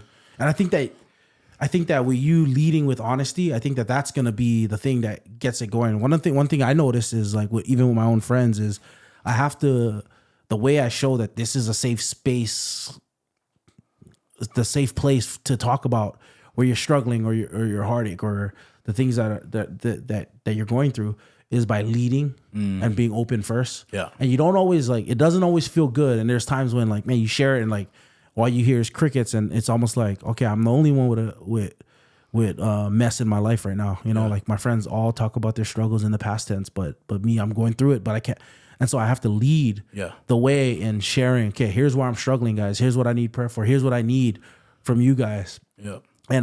But I think that we have to lead the way in the community to do that, you know, to make it okay. Because there's kids. I speak to some kids at kind of on a weekly basis, and one of the things I tell them is, like, man, I'm assuming when I share these things, I'm assuming you're going through struggles right now. Yeah. I'm assuming that home isn't what you want it to be. I'm assuming that life isn't what you want it to be. And everybody kind of, like, laughs. I'm like, no, but you know I'm serious. Yeah. Because you know who you are that's going through this. Yeah. And but when you lead like that, and that's my hope too for the Village, is that when you lead with that, all of that it starts to get people talking about their own stories. I want to touch upon something that you talked about, because, like, you talked about home, right? Not being what it's supposed to be. That is a reason why the Village is not specified to one thing. Because not everybody's close with their families. Not everybody can say, man, home is my safe place.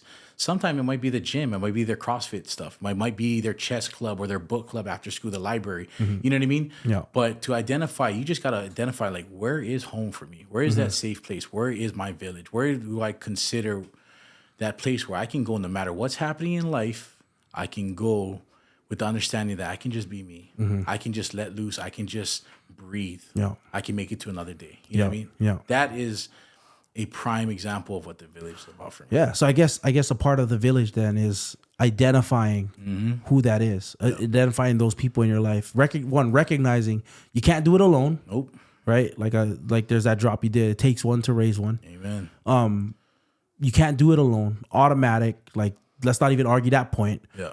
You can't do it alone, but you need people around you. You need a village around you, and let's help you identify who those kind of people are. Yeah, what they can do, because not everybody's gonna be in your life for every single season of your life. That's just the truth of the matter.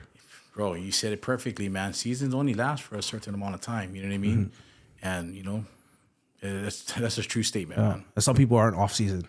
Like, hey, bro, you coming around, but we taking a break from you this time. But you coming back in the spring. Yeah, I've been around, you know, like, that's so true.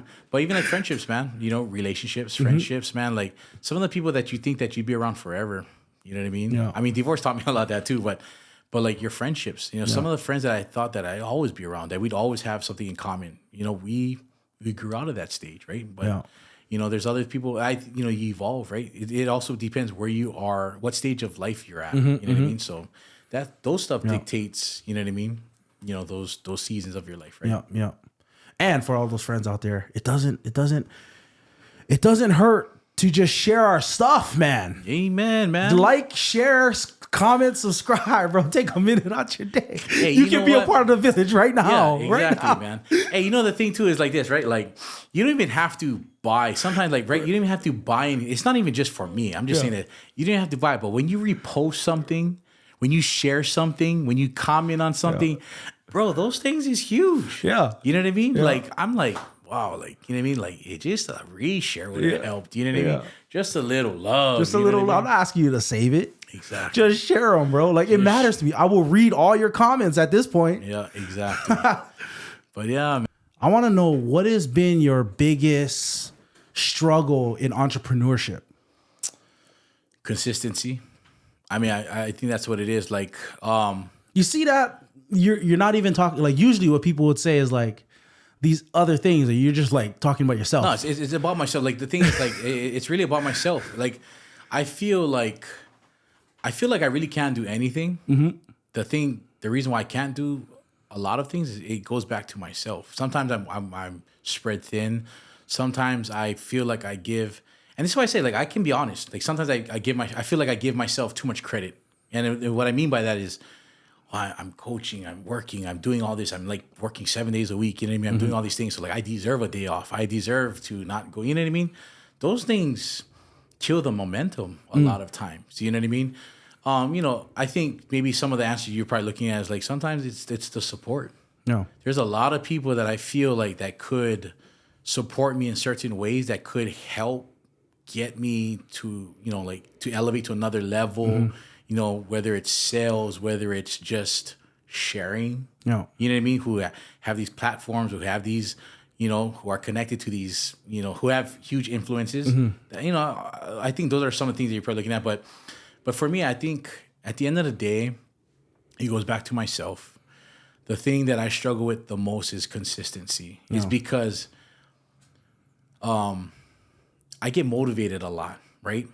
But then the motivation only lasts for a quick bit. You know what I mean? Motivation a lot of times motivates you to start, but it's doing all the things that you don't want to do on a consistent basis. You know what I mean?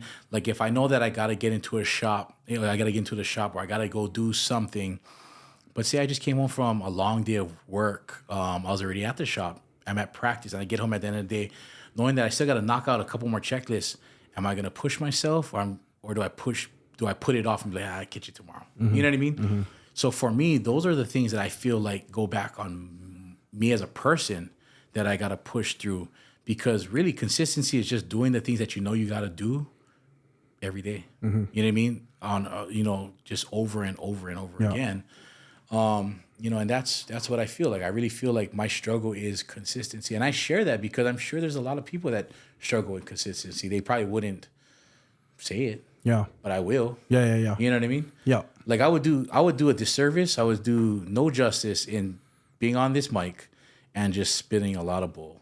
You know what I mean? Yeah. Not stating any facts. If I'm not successful, it goes back to me. Because I feel like God has given me all the resources, all the connections, all the things that I need to be as successful as I need to be. Yeah. The only person stopping me is myself. Yeah. So with this though, what happens? Because we're not, like, we live in the world, right?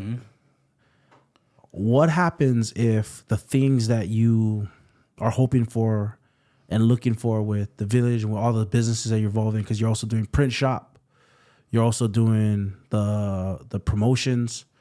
What happens if you don't reach the goals that you had? That's honestly, I would say it would be because of me. Being honest, like, I honestly too is like, I don't think I've even really looked at how big I can be, like where I can be. Yeah. You know what I mean? Yeah. I think because I'm so focused on the now of trying to be immediately impacting things, I don't see like I don't think I really put into thought, or perspective like where I really can be. You know what I mean? Yeah. But I guess at the end of the day, if I really truly gave it my all and did everything that I needed to do and I didn't accomplish the goals that I've set, I could be okay. Yeah. The reason why I say that with this uneasy feeling is because I don't believe that I'm truly giving it everything I possibly have. In a sense where there is things that I know that I can do better. You know what I mean? And I know that it affects the momentum. Because sometimes, like, it's the momentum, right? It's like when you go push a car, you don't just walk up to a car and start pushing it 5, 10, 15, 20 miles per hour one time. Right. It's a slow progress. It's a little roll, then it's a little speed, and then it gains its momentum, and then it continues to go, right? It goes faster and faster. It's the same thing where I'm at right now. There's so many things that I've started, with the village, but because, like, maybe because of practice or because of my regular job or because, I got to go take a trip or whatever, that momentum. But the thing is but I could have been more proactive, right? I could have planned ahead.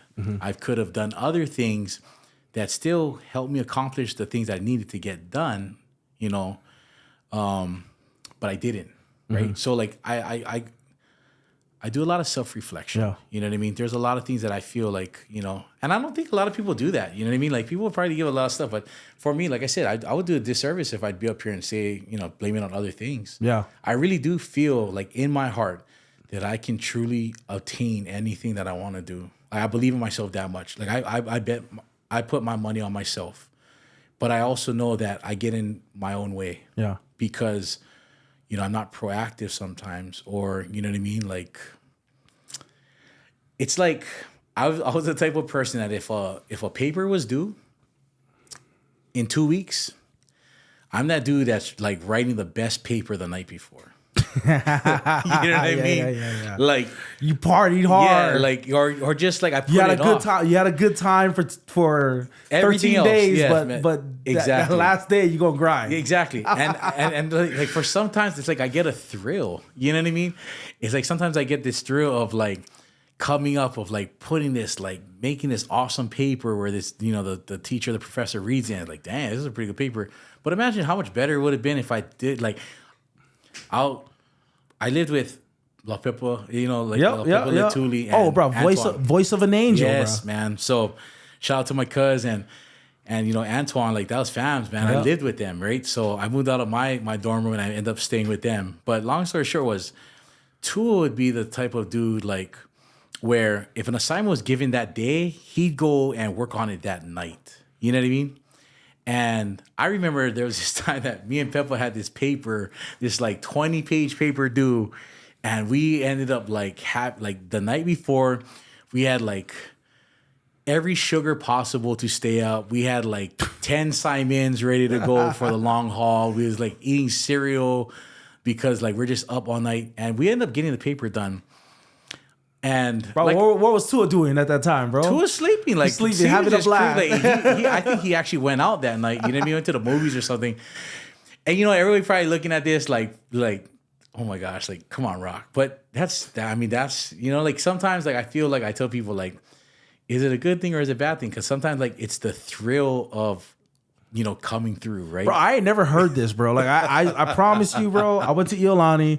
We talk about procrastination a lot. I never heard somebody talk about the thrill of procrastination. Bro, I'm telling you, like man, like, it's exciting, man. Bro, it's even like sometimes like we get like some, sometimes you just gotta push through, like they call it like the midnight hour, or whatever it is. You know what I mean? Like, I don't know. Sometimes it's like you get this rush of like I got it done. But then you look at like all the stress that you put yourself through of like waiting that long or keep, putting all that, caffeine, like, yes, that caffeine in you. But I don't know, man. Like, so that's why I say like, when it comes to business, there's things that I can change a part of maybe the characteristics that I've had growing up. Right. Like stuff like my parents tell me, hey, you better have, this cleaned or you better sweep the backyard before I come home from work. Why am I waiting? Why am I trying to time like the last 20 minutes before you come home from work to go do what I'm doing? It was messed up. We'll never have traffic. My dad came home. That's what I'm saying. Or like they come home earlier, like right? Yeah. That's ridiculous. Like, But they told you at like 9:00 in the morning. You know what I mean? Like, So it's stuff like that. You ever had to take the meat out of the fridge? Oh yeah, and then like I told you didn't like. What do you respond with? One, nobody's eating on time. Yeah, Two yeah. is like you about to get lickings because like God, everyone wants to lick you because nobody can eat dinner. But it's like I think like I said, man, I want to share and be as transparent as possible because I want people to know that if you struggle with it, like if you hear me say what I just said, like I want you to be like, damn, man, like that's pretty dope because I struggle with the same thing too. Mm-hmm. Do we have to be like this forever? No. I know that these are the things that I need to change to be a better business person, to to run a better operating type of business, business, operating at a better, better level, I would say. So these are all things that I just, self-reflect and I just got checked for myself. Like, man, come on, Rock. Like, you got to elevate, man. Like, you only can be like this for so long. You only can get away with this for so long. But if you want to be better, you want to grow the village, then clean some of this stuff up. You know what I mean? Mm-hmm. Yeah, so that's cool. Like, I think that you got in your mind, there's no doubt that this can succeed. Yeah, because I feel like, I'm not selling a t-shirt. Yeah. I'm spreading a message. Yeah. And the message has such a strong purpose behind it that I really do feel like when people start to understand what the village is about, there's no denying the fact that you're going to want to support it. Yeah. You know what I mean? Yeah. You're going to look past the designs and just know that, like, man, when you rock with the village, when you're buying a t-shirt, or when you're buying whatever I decide to come out in the future, you're not buying just that piece. You're buying into something that's going to support and be the means of so many answers for whatever the community needs may be. Yeah, yeah. You know what I mean? And I think that, like I said, can you share some of that stuff? Like, what are some examples of community stuff that you've done? I see a lot online, but for people that haven't seen it. Yeah, so like, I mean, like it started off with sports. Like, I mean, when my kids were in sports, when I was able to start doing, printing shirts, right? Like the North Shore community, the kids, I think they're just such resilient kids because they don't expect much. You know what I mean? Like, I've been around club teams from town where like they got like the dopest like travel uniforms. They have multiple travel uniforms. They got the newest equipment, all that. We was coaching at Laie Park, and like these kids are playing in like their older brother's pads from like 10 years ago. You know what I mean? And it's not a knock. It's just like, for them, they make do with whatever they had. You know what I mean? So I remember there was a trip that we were going on, and we didn't have like travel shirts, right? So I feel like, hey, you know what, like, like I want to do this. And another thing too is like I remember like a long time ago, Waianae had this like this football team that was going to like the Disney World or whatever. They're going to go play in this big championship, or they were offered to go, but they didn't have uniforms at the time. And that was one thing that I was like, man, like if I could get into a position where like if that came up again, I want to be able to reach out and be like, hey, I got you for your uniforms. Like, we got you, because for kids to make it to that big of, to have this big opportunity to make it to this big stage, but they can't go because they're held back by something so minute to me. Like, for me, it's like, no, like let's fix that so they can go enjoy and they can go represent Hawaii. You know what I mean? So like, those are some little things. We just recently kind of helped team up with Sape Foundation, La Vale Sape and Sarah Sape. What's that? So he's an ex NFL player, played for the Buffalo Bills. But when they did this big donation for Maui with the Lahaina fires, so they ended up putting a free clinic on, and we help sponsor shirts. We help make some shirts for I think it was like 500 total shirts. So we're able to team up with them and work with them to get that done. And we've done many events like that. For me, it's just seeing like the impact, or like just seeing like the kids' smiles when they get something in their hand. Yeah. I love being a part of that. You know what I mean? Yeah. There's we've done it's just not even t-shirt. I mean, there's so many things that we just like. Sometimes it's not even like a product that we give. It's just giving our time. A lot of times we go feed people too. You know what I mean? Like we'll go fund something where we can feed people. Yeah. There's been times where fundraisers. People have these fundraisers. We come through and just give them things so that they can auction it off, or they can go give it as prizes so they can go get stuff for the team. But we really just, like I said, it sounds like it's a lot of sports stuff, but in general, whatever it is that people try and ask if we can. If I'm in the position or we're in the position, we just go and do it. Were you involved in Iam Tongi, that thing in the North Shore? Yeah, so like our promotions team was a support for that. So like that was cool. Like, but just like man, like even like that, there was so many people don't know. It wasn't just us, right? There was so many moving parts that had to come together to make that happen. I mean, you had community people. You had like Uncle Junior IU. You had Penny Toilolo come together, and there's so many other people that had to come together to make it happen. I mean, you had people donating, like I think Safety Systems donated like the barricades, right? But then you had trucking companies that donated their trucks or their hauling, services so that they could pick up those equipment and deliver. You know what I mean? You had, like I said, from the smallest thing to the biggest thing, different people had to come together. That's the village, man. It's the village, man. That's what I'm saying. Like the village is such a universal thing. Yeah. You know what I mean? It's the concept of it is, man, that's why I came up with the motto. It takes one to raise one. Like it takes, you know what I mean? It takes a person of understanding. It takes the person to see what the community, like what is the village, the principles of the village is.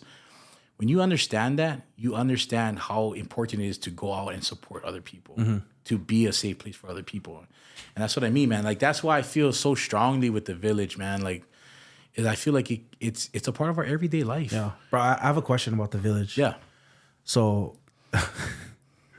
you gotta educate everybody on this one, man. War of the Wars, you're doing shirts for that thing. Oh. Was it War of the Wars? That's what it's called? Yeah, that was for work. Okay, bro, what? So I had somebody explain to me what it was, bro. You guys really, like, I was like, what is that? It's a whole event built around this battle. Bro, so I didn't know what War of the Wharves was. Yeah. Okay, so obviously I work on the docks. It sounds like Fight Club. It Like, I was like, don't speak about it. I was like, no. I'll touch upon this because the reason I can touch upon this is because it was such a well put. The event itself was so well put together. Everybody I know that was there loved it. So I guess, from my understanding, is that I guess Australia and New Zealand had this event called War on the Wharves, right? Yeah. But it was built in solidarity, right? So it was it is an exhibition boxing match that happened between teams from Australia and New Zealand that they've had. So from my understanding, I guess when representatives from Hawaii went up, like this team from Hawaii went up, I guess they got wind of it or, they learned about it, however it came up. So it really was just brought up in solidarity. You know what I mean? It was to represent where you're from. So, we have a team from Hawaii, you have a team from Australia, you have a team from New Zealand. It was to represent where you're from, but it was to bring people close together. The great thing was, so I have a brand, Hawaii Stevedores Inc., Oh, that's a different brand. It's a different brand. So it's a brand through work. Okay. All right. I didn't know this. But it's printed through the Village Print Shop. Yeah. Okay. But it's a different brand. So I had my daughter. My daughter, like I said, my daughter is the future boss lady. But we had it there. But man, it was at the Lohilani. And this event was, it was so well put together. I can't even explain it. They had... Everything was organized. It was like you think it's just this Macho Man event that just like however like whatever. You're in an amazing hotel. You have live coverage. It's being streamed live. You have these event tables. You have this buffet line. It was a first class event. Like I was like just blown away because it was our first one. Yeah, you know what I mean. Yeah. So to all the brothers, the Longshore brothers that and sisters that put it on, that helped contribute to make that event what it was awesome, man. Yeah, I had a couple actually. They were supposed to come over for dinner, and then they forgot that somebody had given them tickets to War on the Wharves. Oh yeah, and they didn't attend. They're like, oh, we got to go to this thing. And then I saw them at church the next day, and they were like, bro, it was awesome. No, it was awesome. Like I said, it was a boxing exhibition, so there was action. Yeah, there was. I heard about the action. Yeah, bro. there was some action, but when they say that this event was done for solidarity, it really was. Is because everybody, I feel like even the people that came to watch the event, it felt like people just left closer. Like, you know what I mean? Like people that didn't know each other left knowing each other. Yeah. The opposing, teams or, you know, boxers, like there was love shown. And then like also too is like we have this guy Brandon Wolf who, you know, I guess he had like pre-training before this event. And again, he's posting these videos on Instagram and like it just shows like, you know, like each other training with each other. So like when you talk about solidarity, like man, they're building each other up. It's not just to go kill each other, you know what I mean? Like, it's really like these guys came together, made each other better, but the camaraderie, you know what I mean? And it just, you know, it's not football like I'm used to, but it's a different sport. Yeah. Right. It's a different thing. Yeah. But same principles. Like man, you can see like, you know, the greatness out of it. Yeah. Yeah. But you know what, like when you're talking about it not being football, one of the cool things too, as I'm listening to you, that I would tell any athlete right now or any athlete that, especially if they're right now and it's their senior year and they're like, yeah, I got nothing after this. Like, dude, whatever highs you felt, and so another athlete told me this actually, whatever highs you felt in your life being an athlete, like that is not going to compare to the highest highs that you're going to feel like in other things in your life. It doesn't have to be the pinnacle of your life. Like you're doing like so many unreal things, and this is just like the tip of the iceberg for everything that you want to do. And if you keep going, like you're going to see the end of this and it's going to be more amazing, you know? I mean, it sounds cliche, but honestly, you know, like the biggest joy that I get is experiencing things with my kids, but also being able to see other people happy, you know, and being a part of it, like however small, big or small it may be, but being able to contribute to someone else's, you know, up or, you know, their come up or whatever it may be. Just being a part of it, like to me, that's like the greatest feeling, man. Like that I really like just get out of it. And like you said, sports we may feel at that moment is something big. You know, like I've won, you know, championships and, you know, we've been a part of championship teams. Oh, D2, baby. I won D2, man. We dominated D2, Rocky. Iolani, bro. We're unreal. You guys never played IL though. Bro, our coach used to tell us like, remember if they line up, just create a pile. Bro, we literally had this play, bro. Like, just grab them, like grab as much of them as you can. Grab as much of the linemen as you, my coach would tell me like this is when my cousin came, he was a beast, bro. So he didn't have to do this. But we had to resort to these techniques, Rocky. So my coach would be like, bro, whatever you do, we got John is back there. He's the only guy that can make tackles. So everybody just grab as much people as you can and just fall down. Create the pile, man. Just create a pile. That's all you got to do. And bro, it's just as effective as trying to split a double team, bro. When you think about it, bro, it's just as effective. That's why there's different coaches that teach different techniques, man. It's just as effective. You're creating a pile by dominating a man, and I'm creating a pile by absorbing a man. Right. Oh. Different logics, but to get it done. Just get it done. Just get it done. Oh, man, yeah. So we won championships, dog. No, but like you said, man, like there's so many other things in life that, you know, create that high for you. You know what I mean? And we're still young. You know what I mean? There's still so much, you know, God willing, there's so much life ahead of us. You know what I mean? Just like other people that, you know, I don't even think we've come close to the things that, you know, the good things that we can experience. You know what I mean? And you still connect with a lot of the teammates from before or what? It's hard, you know, like I think when you have children and they get to a certain age where sports is, you know, pretty much an everyday thing, everybody is pretty busy around the clock, you know? Like before, I think when I was growing up, like practice was only a couple of days. Like nowadays, I feel like practice is every single day. Yeah, it's crazy. And then you're training on the weekends or you got games on the weekends. But, you know, we try to, not everybody, but I still keep in touch with, you know, the ones that I can, you know, especially if, you know, our kids are playing together and stuff like that. But yeah, you always try to. And there's, you know, what's good about, you know, certain friendships or relationships is that even though you don't see them, you know, often, when you do pick up with them, like it's like you never lost touch. You know what I mean? It's like a day never went by, you know what I mean, without seeing them. So, you know, that's good, but that's life, man. You know, I think that's just a part of life. You know what I mean? Just being busy with, you know, the things that matter most. Yeah.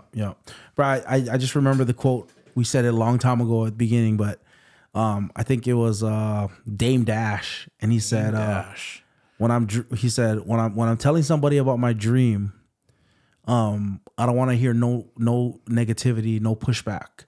He was like, we can deal with all the problems when we figure out how to work this. But while I'm dreaming, don't tear down the dream yet.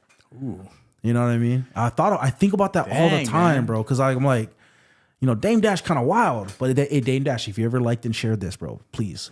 But share it, Mr. But Dame Dash. Dame Dash. But he said that, and I was like, man, that's so true. Like when we're dreaming, like man, we just need we need a dream. Like we need to get the big picture. We can figure out the problems later. Yeah. You know, like we can work out like all the issues as we go. But one of the hardest things to do is dream, man. Like I work in the Philippines. We're doing work in the Philippines, our church and stuff like that. And we're not in like the wealthy community. We're in the lowest of the poorest of the poor community that we're working with. And one of the things they say is we take for granted in America is all of our kids wake up going, I think I want to be this when I grow up. I want to be this when I grow up. And what they tell us is, man, when the kids start saying what they want to be, that's a good sign that we're making an impact, because that means they're starting to dream. Nice. You know, because there's some kids that they don't dream. Like you assume that people, we think that people think like us, and they don't. Yeah, they don't. You know, and like you said earlier, or like they should understand something, and you're like, yeah, how do you not think about it like that? Yeah. You know what I mean? Like, don't be so arrogant to think that everybody thinks like you, and you know, and sometimes people are in a place where they can't dream. You know. Yeah.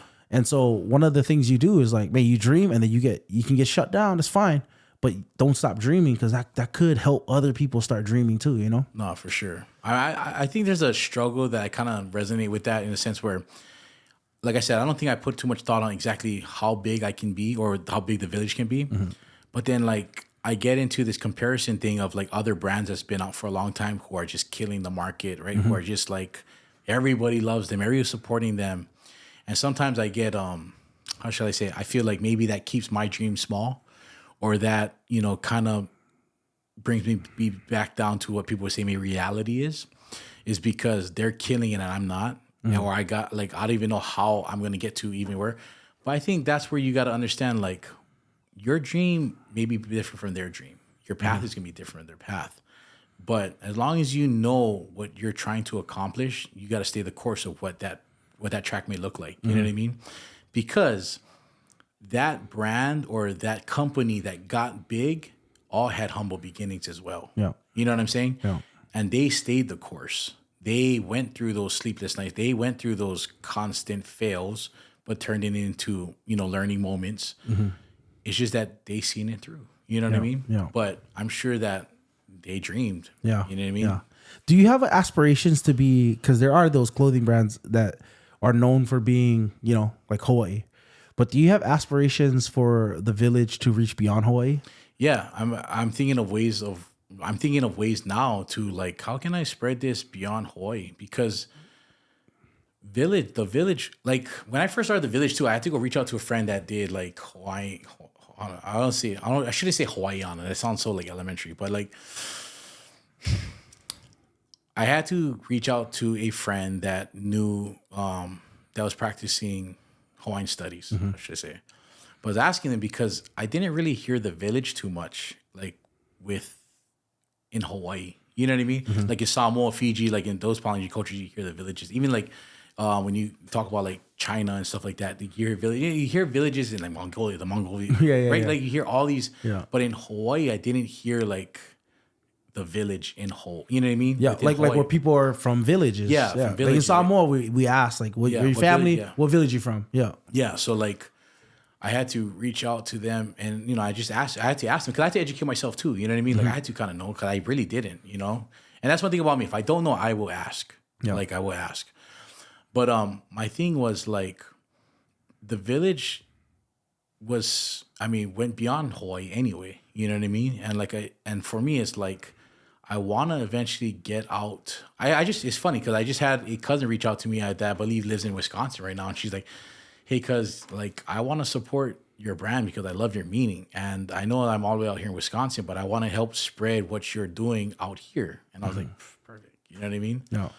And that would be like the greatest. Like, I had a friend take a picture of these two people that passed him that were wearing village shirts in Vegas. Oh, what? Bro, that was like, yeah, I celebrate my small wins. Yeah, yeah. And for me to just have random people walk in, my friend be like, He went up to them. He's like, "Hey, can I get a picture because this is my friend's brand?" Yeah. He took a picture of them and he sent it to me. And for me, those are the little wins that I celebrate because I'm like, oh, like, you know, it feels good. Yeah. Like, you know what I mean? Like sometimes we get stuck in this thing where like we're only operating on such a small level, but we're gaining traction. We're getting somewhere. You know what I mean? So like those are the things that I hold on to. Like, hey, you know, people not just in Vegas, maybe Wisconsin's the next one, maybe Florida. You know what I mean? So like, but like I said, if people can understand what the message is, people can understand its purpose. I believe that there's no denying that we can go beyond Hawaii, and I would love for that to happen. Yeah, you know? yeah, that would be sick, right? For sure. Because I'm like, man, there's something unique about you that is, and from what I can tell, you know, is that you can communicate with a lot of different types of people. Yeah. You know, like you communicate with business people, you communicate with local people, you communicate with mainland people, like you communicate with a lot of different people. Yeah. And not everybody can communicate like that, you know? I think when I was younger, and this is not to go against any of my friends that grew up in the housing, that grew up in that lifestyle, but there was just something that was a part of me when I was growing up that, you know, back in the day, like a lot of Samoan or a lot of Polynesians were getting in trouble, you know, like whether it was like, you know, gang type situations or just like getting a bad rap for like beating people, whatever it may be. And I'm not talking down on our people, but what I'm trying to say or what I'm trying to communicate is that those instances for me inspired me. It pushed me to be like, no, I want to be that Samoan guy that people look up to because I'm doing something good. I want to be able to walk, like even now, like as I'm older now, right? I want to be able to go into a meeting with, you know, with all these, you know, business people, you know, who have great businesses or who are well established. And I want to be able to be respected because I can communicate with them. I can talk with them. I can hold my own, you know, like, and then I want them to look like, I just went to this meeting or this, we had this meeting last week at the Prince. I walked in and I was the only brown dude in there. And it was Ain't that a bit strange? Oh, yeah. I walked in, it was a lot of older, you know, I just put it like this. There wasn't anyone else that was in that meeting that looked like me. Yeah. And it felt good. It felt good because I know a lot of looks that I got was wondering why I'm in this meeting. The good thing was that when people approached me or when we had to talk about certain things, like there was no hesitation. There was like, I didn't hesitate on being to wonder if I could talk or you didn't feel intimidated. You didn't feel like you need to. And for them, they're looking at like, wow, like this dude is pretty well spoken. You know what I mean? And my dad was always strict with us. He always used to tell us, like me and all my siblings, if you talk, you better know how to talk. If you go somewhere, you better know how to dress. And like, I hated that. Like, because, well, I hated that when I was young because I remember like 7th grade, my dad used to make, like, you know, when people wear basketball jerseys, right? Like now everybody wears basketball shorts and basketball jerseys all the time, 24/7. Yeah. When I was growing up, I still remember my dad they made me tuck in my basketball jersey in my shorts. Oh no. And I'm like, oh no, bro, like, I was like, come on, dad, like serious, like, he's like, I don't care about, you know, like my dad was like this old school Samoan cat from Samoa, like, but. What village he from? He's from he's from the village of Mapusanga and Faliniu. So, okay. Like for me, it was just like the stuff that I hated what my dad used to do to us. Like not in a bad way, but I look back now, I'm so thankful. I'm so thankful because like he used to be so strict upon us. Like man, I remember like, you know, like you go buy like polo shirts, right? Like you wear jeans.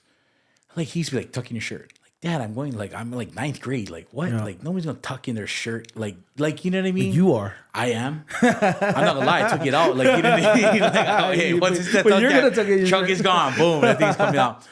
But, you know, I'm grateful because I don't feel the pressure. Like if I go somewhere, like I'm okay. Like I know how to dress. Like going to job interviews before.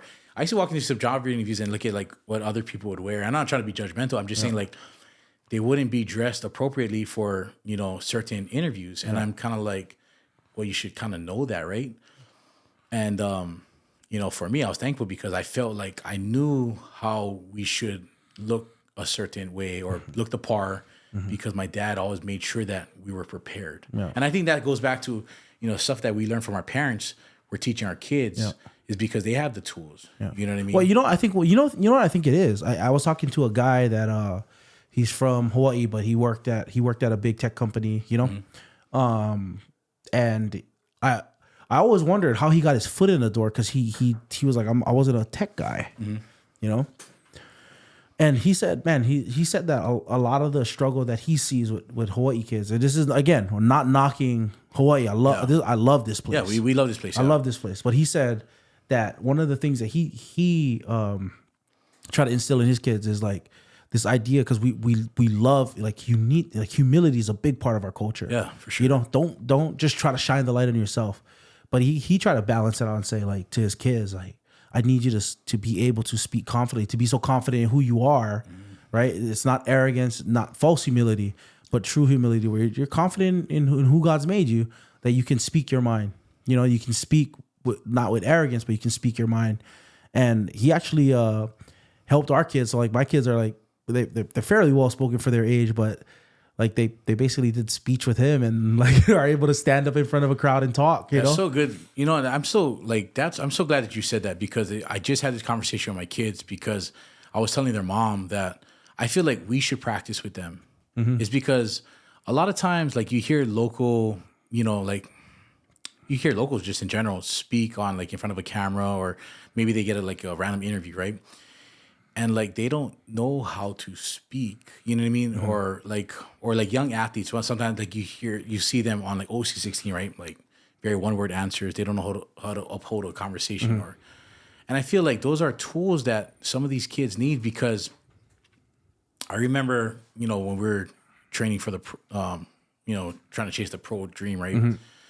You'll go into interviews, right, from teams, and I remember we had to go through this workshop to, you know, I guess like a speaking or communications workshop. And I remember we talk about Polynesians, or we talk about us, you know, people from Hawaii. A lot of times we don't talk about ourselves, because why?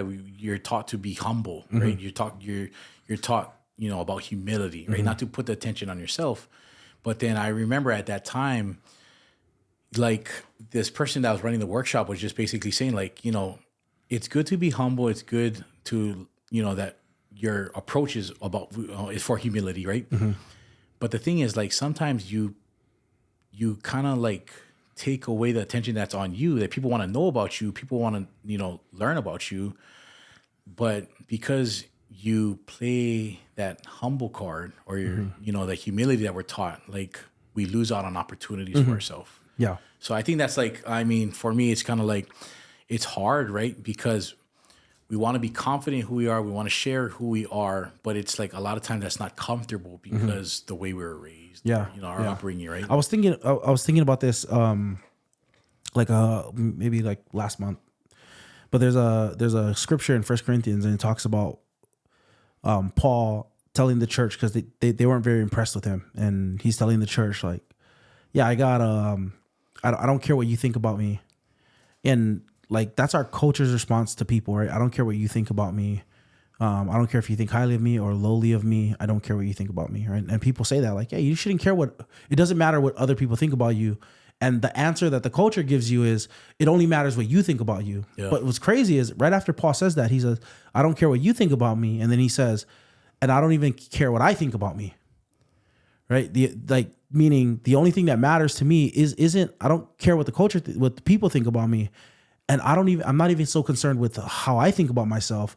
I'm more concerned with how God thinks about me.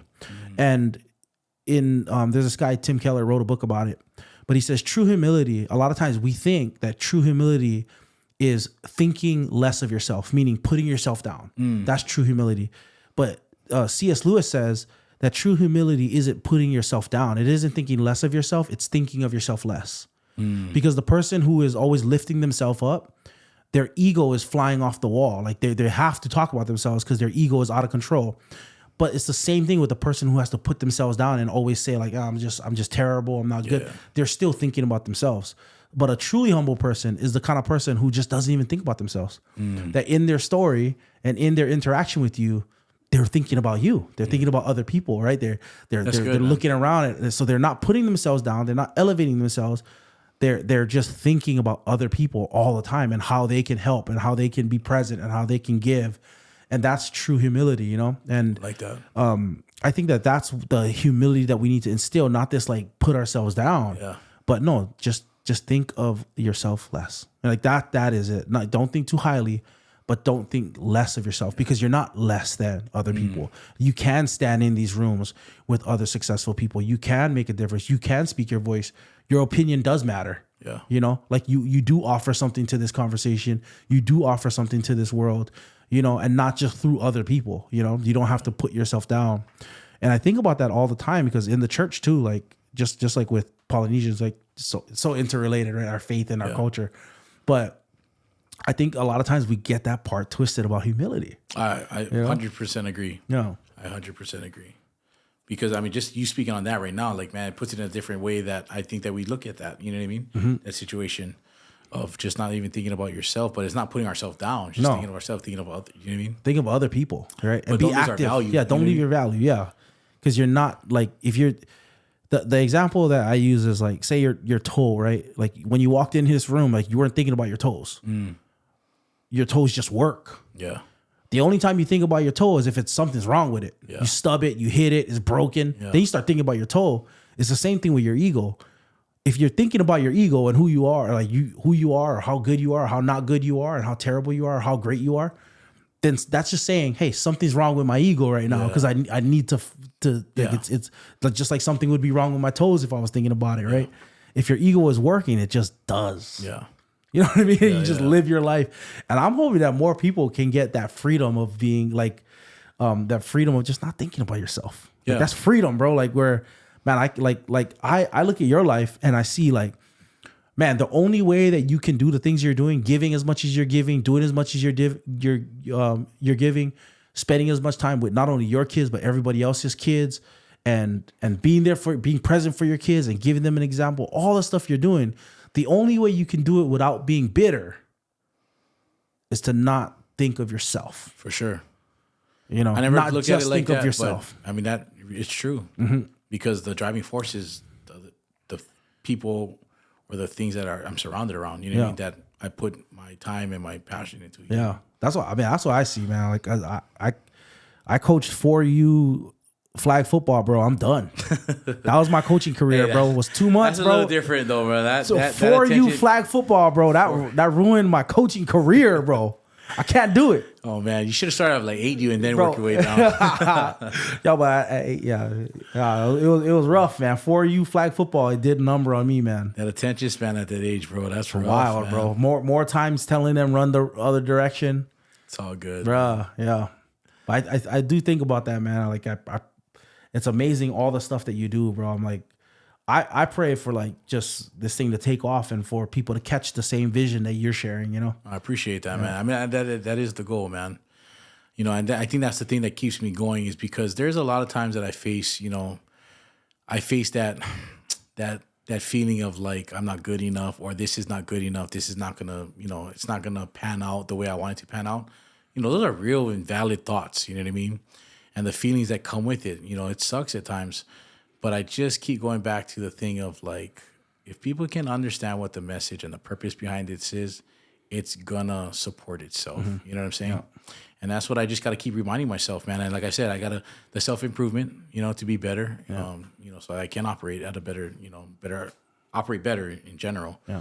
But yeah, man, those are the things that keep me going, man. Yeah. The one thing you said, the first podcast was, which I loved, when you said, every loss for you is a lesson. It's not a loss. It's a lesson, man. Yep. You fall forward, and like I said, man, it's not a true loss if you learn something from it. Yeah. So yep. I believe that 100%, because it doesn't mean that you stop in life. You may do something different, mm-hmm. but you're starting at such a more advanced spot than where did you because of the things that you learned. Yeah. Right. So I believe that, man. Yeah. 100%. Man, that's awesome, bro. Yeah, I appreciated the conversation, man. Bro, you know, when we said we were just going to talk story, man, like this was spirit led, man, because we touched on a lot of different topics, but I felt like the flow was just genuine and it was flowing the way it should be. You know what I mean? Yeah. But I think that's what happens, bro. Like, I swear, like the thing I love the most when we started was our conversations at like our first meeting and then at the park and things like that. And just man, just dreaming together. There's not a lot of people you can just dream together with, man. Yeah.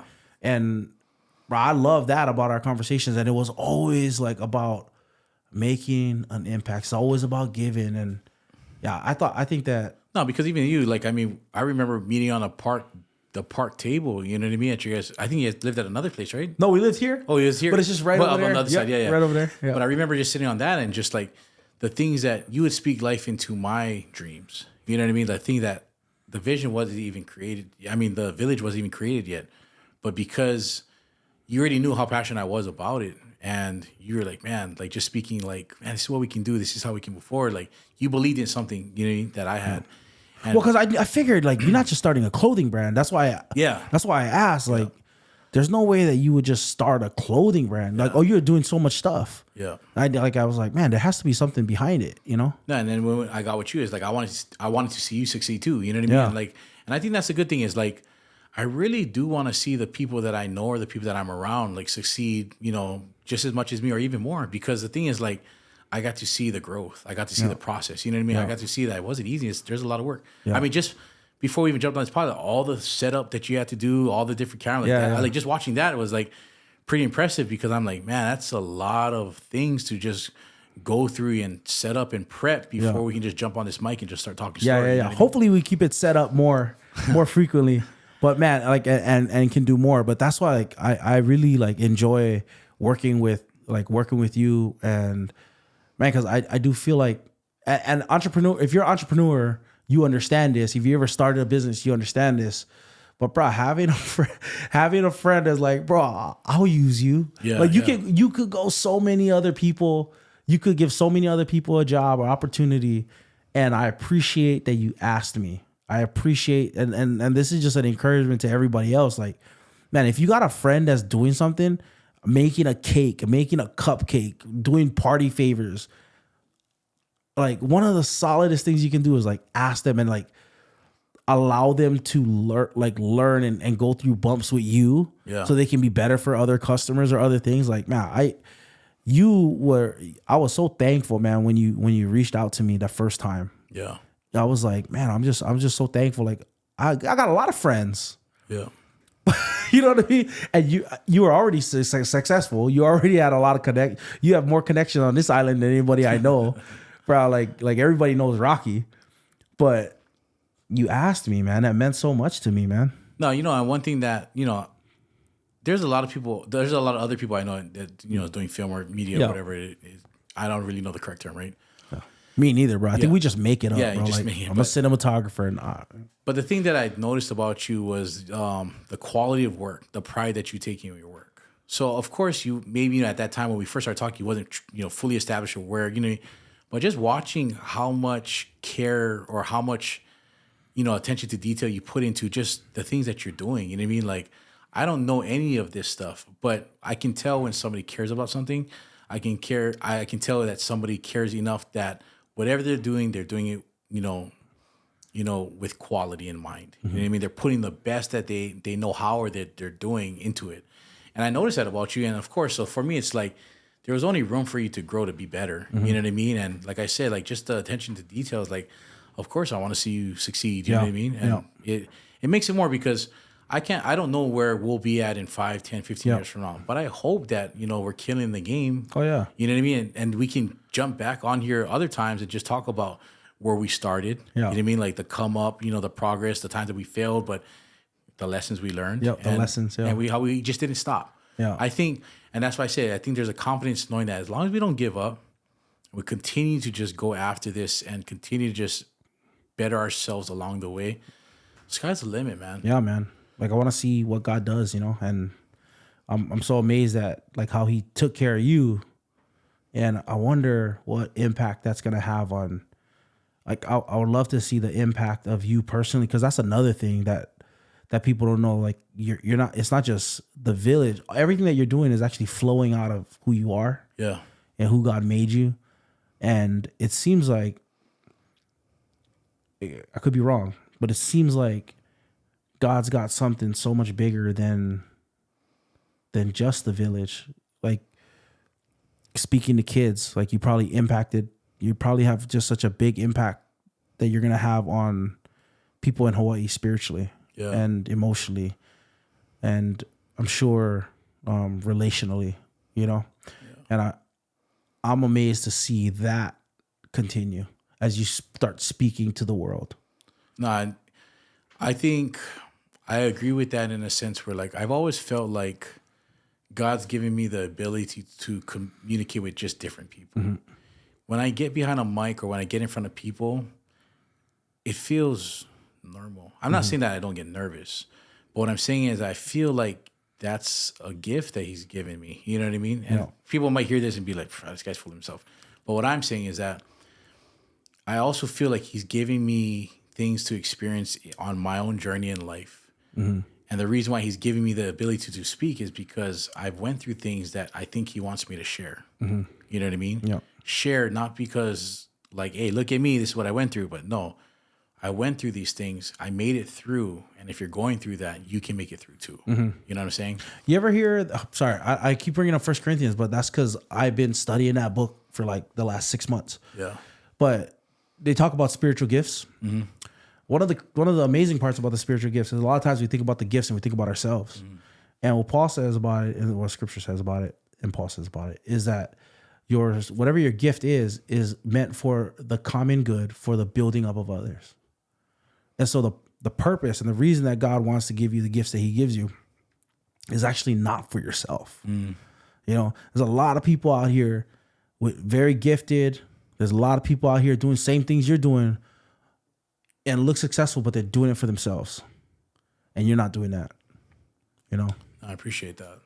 Yeah, because at the end of the day, for me, like, I do believe, man, like, seeing other people grow and succeed, like, man, like, it really truly is, like, it's gratifying, man. Like, I can't express that enough, man. Like when I coach these kids, and it's not even me, there's other coaches on the field. Like, I'm so blessed to have been a part of so many good coaching staffs, whether it's in the high school level, where there is whatever, you know what I mean? Like coaching at 12U, even younger. My daughter's, I believe it was like 10U volleyball, whatever it was.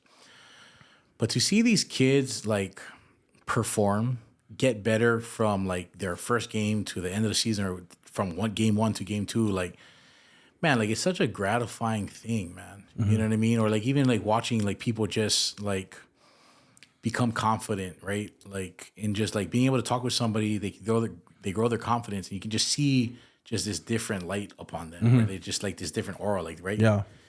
Like those are the things that for me, I'm like, man, like, feels good, man. Yeah. It's not because it's like, oh, because of me. It's just like, man, it just feels good. Yeah. You know what I mean? Like, wouldn't you want to just see people be better? Yeah. You know what I mean? You know what I'm saying? Like, yeah. And I think that's a driving force that like just, not that I look for that, I just get gratified off of those things. You know what I'm saying? Yeah, no, that is like we, and this is why the things that we're doing is always going to be like, we're always looking to be more of a blessing to other people than they are to us. And you're doing that with the kids, and it's gratifying to see other people win. I think people see life as a zero-sum game, like either I win or somebody else wins, but we can't both win.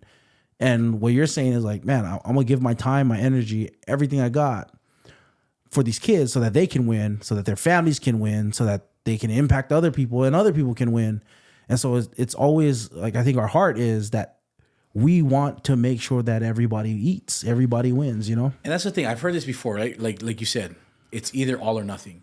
I believe that we all can eat. Mm-hmm. Like there's a piece of pie for everybody. Yeah. The thing that differentiates other people is the work that they put in, the time, the sacrifice, right? Mm-hmm. You know what I mean? Like everybody's definition of sacrifice is different. Yeah. How much they're willing to sacrifice is different as well. 100%.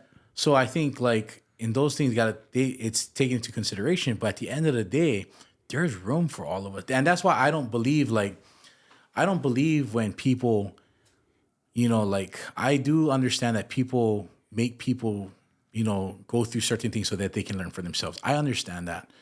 But for me, even when I started driving crane, there was guys that like old timers that taught me so much, like from like the littlest things of like, we call it catching a swing or how to go, like things to look for, all these little target marks when you're driving a crane or the feel of certain things. Like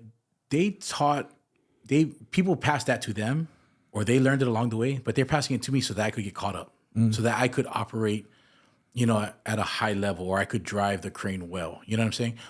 And there's other people, and it's not their fault. It's just that I don't know, what their past was, but I know that they wanted me to learn certain things, maybe because that's just the way they were taught, whatever. But, I feel like there's people out there that will, they understand that, hey, if I can pour into you, like we talked about earlier, you're gonna get something, and that you're gonna pour into somebody else. You're gonna be successful, and it's an attribute to them because of what they gave to you. You know what I mean? Yeah. So I love it, man.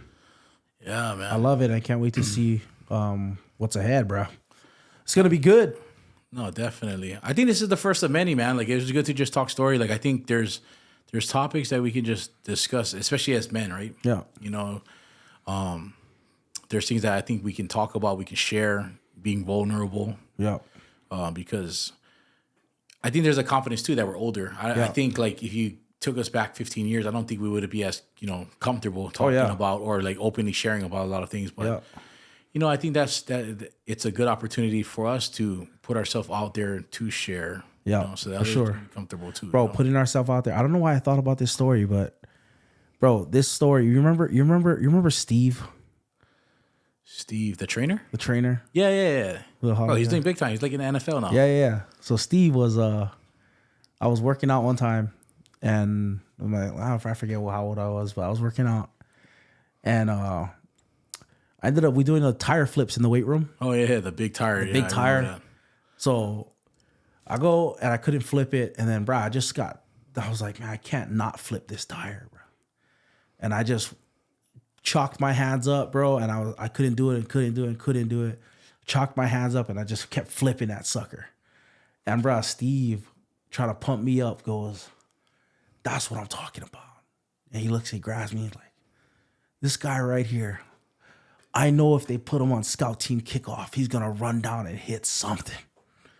And I was like, I was like, scout team kickoff? Like, bro, I was like, bro, everybody started cracking up, bro, at me. I was like, why did he regular kickoff is small enough, man. Yeah, like, come on, man. He was like, if I put him on scout team kickoff, I know he's gonna run down and hit something. You turned to him like, damn, for real, homie? No, that day, we go out. This is when Kealoha, Daniel Libre, them are on the team. Yeah. And so we go out to condition in the summer, and Steve goes, "You've earned the right to run with the skills today." Bro, as if it was some sort of pride. Bro, I was getting lapped, bro. It was crazy, dude. I was like, I was just dying, bro. Those dudes get wrong. Bro, I was just dying, dude. Those dudes bro. Yeah, I was like, I don't know if Steve is like really like, I felt like he was genuinely for me, but I also feel like he's genuinely making fun of me right now. Let me question your motives, homie. Bro, yeah, I was like, Steve, I don't know, man. Like, I was like, I thought you was for me, bro, man. I saw him the next day, like, bro, I don't know if that was the right idea, bro. Wow, that's hilarious, bro. Man. Yeah, I remember that guy. That's hilarious. I want to hear you get some other football players on here and talk about it. I feel like people would love to hear that. You know what? Yeah, what was that like, bro? I think that'd be a goal, man, to get some past players, teammates. Bro, because it would have been interesting to hear. I think everybody remembers that time fondly in Hawaii. Oh man. They remember you guys years like fondly. Yeah. And there's a lot of guys that's doing well, man. Like, I mean, Kurt Milne, Kaikalama Francis. I just saw him, bro. Owning, Chick-fil-A. I think they're opening up their second Chick-fil-A location. Bro. I mean, there's a lot of, like guys that. That guy's unreal, bro. The hospitality, at Chick-fil-A. You ever been there? Bro, Kaikalama Francis, I saw him make a little girl, her order got wrong, her mom's order. And Ikaika went and made a cone for her, bro. Just passed out, made her day, bro. That's like The man. that right there. It goes back to like when you're a star player, Yeah. signing that one autograph. Yeah. Even though that's the 100th autograph you probably, but you took the time to sign that autograph. Those are like the moments, you know what I mean? Because you impact. Giving a cone to a girl made her day. Made her day, She'll bro. always remember. I saw how happy she was, Exactly. bro. She's always gonna remember. Like I guarantee, she always will pass by or think of Chick-fil-A and be like, "Oh, I remember when that uncle or that Yeah. guy made me, not think because they messed up my mom's order. Like, oh, he gave me a free ice cream cone. Yeah. Like those are the little things in life that make that imprint on someone's heart. Yeah, for and sure. their memory bank, and they will always be with them. Bro, I saw that and went, bro, I got to make the drive out to Chick-fil-A more to support, bro. Yeah, you want to support because Yeah. if those guys are doing things like that, like I want to support them. Yep, I want to support that guy. Yeah, so supporting people that stand for something good. Yeah. You know what I mean? That should be all of our goals in just life in general. Yeah. Like you're doing something well, if you're doing something good, you have, you're standing on good character, Yeah. principles of your business. Those are the things and the people that we want to support, you know? And that's the people I support, I got a question though. Sorry, I know we was about to wrap up, but like, you ever been burned in business? Oh yeah, for sure. What is that like? I think you have to just learn. I've been burned a lot in business. I think a lot of times my generosity or my easygoing, like, because I'm not a confrontational person, you know what I mean? Like, I don't like confrontation. Like, that's just never been my style. So I think, there's been times in the past where, people take advantage of that, because knowing that, I'm like, I avoid confrontation, right? I just, for me, I feel like I don't know, I just rather just wash my hands clean with something and just move on. If somebody shows their true character or they show their true colors to me, for me, it's like, oh, they did me the favor, So I've been burned in business before, and like I said, I just rather just carry on. That's different. Being burned in business is different from things just not working out. Maybe between business partners, there's a difference. You know what I mean? Because I feel like there's times when people they set things up, for their greater gain, or they do things so that they, it is better for them, compared to just like maybe the relationship or the work style is not, doesn't work between you and a partner, or you're, like, you know what I mean? Yeah. There's a difference. I think that people get that mixed up. Where sometimes. where another person trying to take advantage of you. Yeah. Not necessarily that, but sometimes there are seasons and hey, this just not going to work out for both of us. That's very different. Yeah. That's a very different thing to deal with than like actually getting burned, actually getting like somebody trying to take advantage of you. Yep. Yeah. Yeah. Yeah. No. So And you're not jaded at all. No, I feel like because then you're harboring, because I believe in energy, right? So I feel like when you harbor negative energy, like when you're upset with somebody or you're upset at a situation, the longer you stay upset, or you're gonna stay in that frame of mind, or you're gonna stay in that frame of energy, right? So for me, it's like the faster, like, I don't know, maybe people may say that it's an avoidance thing or whatever, but for me, it's just like, no, like, hey, just pick up and move on. You know what I mean? Like, I feel like that was, that's something. I think a good lesson that taught me that was my divorce, because, this is a whole nother story that, this maybe we'll talk about this another time, but like, even like the fact of like, as men, we operate as alpha males. So like when the picture of, my ex-wife's boyfriend came into the picture, for me, it's like, I just had such negative energy for him. But I shared this yesterday. And this was a maturing Like energy, part. you're talking about like attitude and My attitude, like as soon as I, disposition my towards them. disposition, like as soon as I hear his name or I just see him, Yeah. like, man, I'm just upset. I'm like, F this guy, you know what I mean? Yeah, Like, fuck yeah. this guy. Like, I'm just negative, right? Yeah. And what made me grow up was I would guess he's a person that I do business with now. My print shop, I share a space with my print shop, right? Yeah. So this person one day was just talking story with me, and he wanted to get to know me. And basically, he's asking me questions, and I felt at the time like I was going to tell him, like, I think the question that you are asking a little bit personal.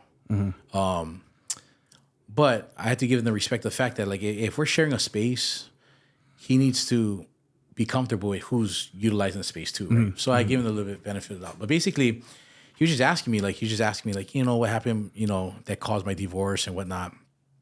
But then it's crazy because a lot of good things were already coming in, like were already playing out in my life already. Right? So this conversation didn't happen too long ago. Yeah.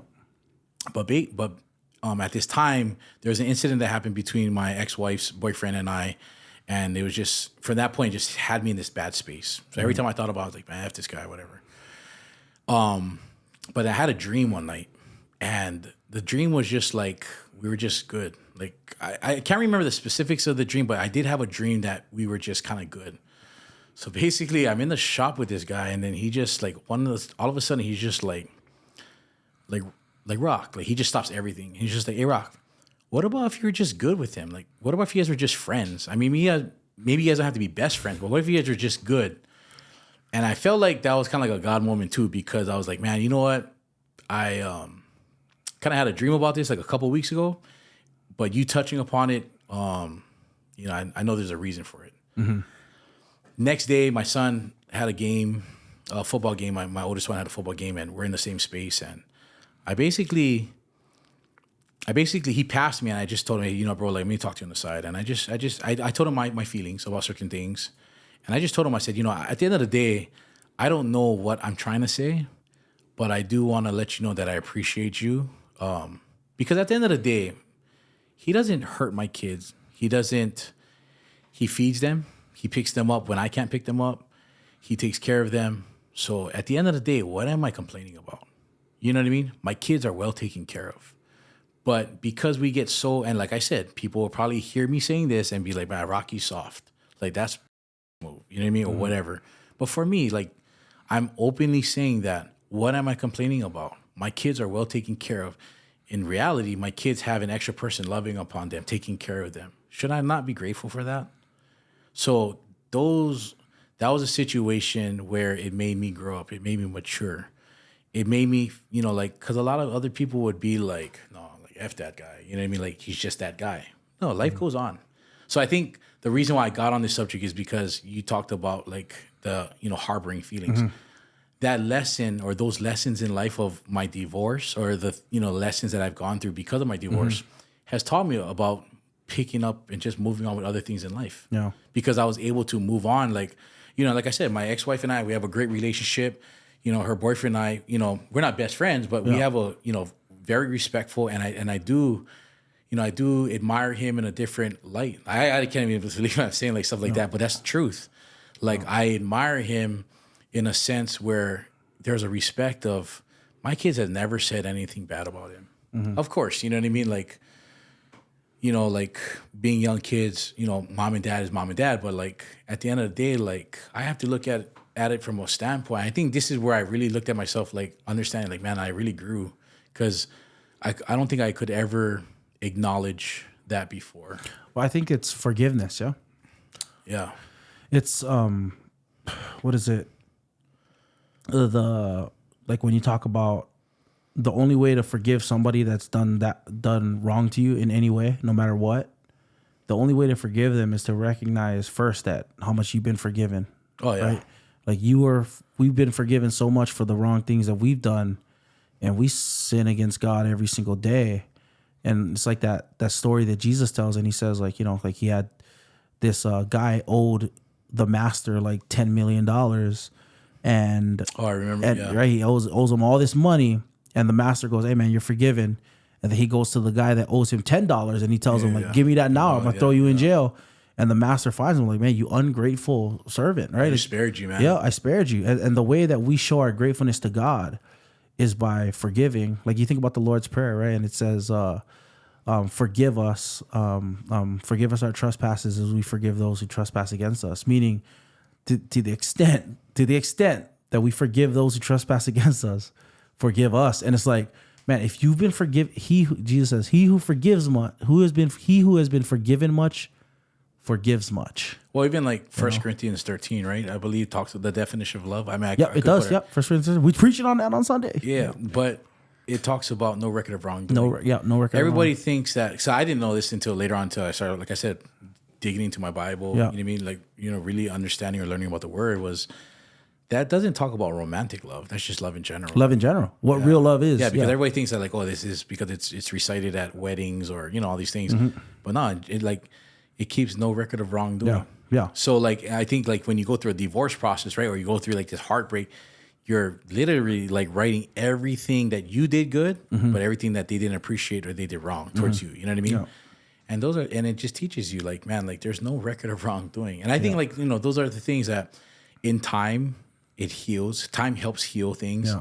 But also to open up your heart and give it to God. Like, man, like, like there's so many times like, God, I don't even know how I'm going to deal with this. I don't even know how to get over it. Yeah. I'm going to just give it to you. Yeah. Like, because it's true. Like, we grow up like, no, like the alpha male is like, no, I'm the only, like for me, my mindset was like, I'm the only dad. And this guy is telling me like, no, you're the only dad. Like, but I just wanted like to be the only guy in the picture. Yeah. But that's not life. That's not how it's going. That's not how that's not how it's gonna go. Yeah. So like I said, man, like the divorce process for me changed my life for the better. Even like my ex-wife tells me all the time, like, man, like I can't even believe the person you've become because I had a lot of immature. I'm not gonna sit up here and tell like and speak that I was the perfect guy. You know what I mean? A lot of people may think that I'm a perfect person, and I'm far from that. But I'm not gonna sit up here and just talk and pump myself up. Yeah. No, I was flawed in a lot of ways. I had a lot of downfalls, or I came up short in a lot of things. Yeah. But like what was meant to harm us, God can turn. You know what I mean? Yeah. And it's meant for good. The good that I look at is that I matured as an individual. Oh yeah. I look at the littlest things that have the most grateful heart. Yeah. For it. You know what I mean? And the things that I thought that could never happen, or like could, relationships, the way we interact. Sometimes I sit with my ex-wife, at things for our kids stuff. Like we're sitting there, people would never know. There's no awkwardness. There's no stuff. It's just like, for me, it's just like, there's just I'm at such a good place in life. There's such a peace that goes beyond understanding. Really. I really can't explain it. Like there's just a peace that I have that I'm just good, man. Yeah. Yeah. And that's why I even feel more of this calling that I need to share it because of people that are probably going through a divorce or went through a divorce that are in bad or not even, bro. Like there's people right now very likely just struggling through a bad marriage. Yeah. And one thing I want to share about this too, like you said, people are struggling through a marriage. Just because I went through a divorce, I tell this to a lot of people. It doesn't mean that I'm going to counsel you and tell or guide you to get a divorce yourself. Yeah. I still to this day tell people, if you can work it out for your own reasons, work it out. I'm not going to be one of the guys, because I went through a divorce, you guys will get divorced. No, that's just not me. However it pans out. Yeah, but the story that God wrote for you included that and what the enemy meant for evil can work out for good, right? Yeah. And even in that, it's about other people, right? Because the whole quote is from Genesis. What the enemy meant for evil, what you meant for evil, God meant for good to save the lives of many. So going off of what you just recited, that's literally the quote. That's why, like, I don't want, like I said, anything on social media can get taken the wrong way. Yeah, yeah. I don't want to sit up here when this thing gets posted and we cut this thing up and then be like, I'm saying or sharing all this because I want, hey, look at me. Yeah. It's not even about me. Yeah. What I'm trying to say is that I grew up and I matured in a lot of different ways. And because I was able to mature, I received this peace now in life. Because if not, I would continue, just thinking of a person's name and just gets you upset or bring you to a bad place. Yeah, for sure. That's the energy that you hold. And I had to learn how to let things go. I had to just learn to let bygones be bygones. I had to learn to accept, like the cards that are dealt is the cards that are dealt. How you play the hand is different. You know what I mean? Yeah. So, and that's why I feel so strongly like, man, like I went through it for a reason. I don't believe God was like, nah, I'm going to put you through a divorce, but I'm going to allow things to happen. Yeah. But I also know that you're going to utilize what you went through for good. And that's why I have this strong passion, man, to share it. Yeah. You know what I mean? Because like I said, nobody's going to go out there and be like, oh, I'm team divorce. Like, that's not the thing. but I am super. But you are team. Those whom he foreknew, he also predestined to be conformed to the image of Son, right? That he calls people, and he eventually, like those whom he called, he predestined, right? And like he does all these things so that they could be glorified. Yeah. Meaning every part of your story is meant for your good and for God's glory. And so there's nothing that happens, like if you believe that nothing in your life happens that doesn't have a purpose behind it. If you don't believe in God, then I'm sure, hey, whatever the universe does, the universe does. Yeah. But if you do believe in God, and you do believe that he's good, and you do believe that he created everything, you do believe that he's in control, then that means that whatever happens to you is gonna work out for your good. Yeah. And it's gonna work out for his glory. And that frees you. Yeah. Like you said, like you're talking about, like, bro, you're free from the burden of the what ifs. You're free from the burden of the should have did this or should have did that. There's a lot of things you could have done. Yeah. But you're here now. Yep. Right? You got to stand 10 toes down where you're at right now, and trust that God's going to be good now, and that God's been good to you and is good to you, and whatever mistakes you made or whatever things led to that difficulty in your life, like, bro, you can look at those, learn from them, move on, and make a bigger impact later. Yeah. Like, or make a bigger impact now. Or I mean, even looking at it from this standpoint too, like, when it's my time to get into the next relationship, right? Yeah. I definitely know that I'm going to be in the areas that I struggled with before, or, where I didn't really, where I wasn't where I needed to be. Of course, trust me. I know the things that I can be better at. You know what I mean? Or, I can be better at leading in certain things. But that's why I say, man, like, when it's not a loss if you learn from it, man. Yeah. I continue to say that all the time. Like, if you really learn from it, you know what I mean? It's not a loss, man. Yeah. It's a learning experience. Yeah. Man. And that's good too, because I think that, like, even like just in marriages in general, relationships in general, like, I think like the all the things that we've been talking about is a lot of the issues will be solved. I'm talking to myself even, like, a lot of the issues, like, you're always gonna have issues. You're always gonna have things you got to deal with because it's two sinners getting together. But a lot of the issues would be solved. Like, it's the opposite of the self love kind of advice that sometimes we get from the world, but a lot of the issues would be solved if you looked out for the other person and saw yourself, like, committed to fulfilling my role, my responsibility, who I am. Like, I'm called as a husband to love my wife as Christ loved the church and laid himself down for her, whether she holds up her end of the deal or not. And the same way for her, she's called to fulfill her duties, no matter if I handle my end of the deal or not. And the only way you get there to be looking outside yourself.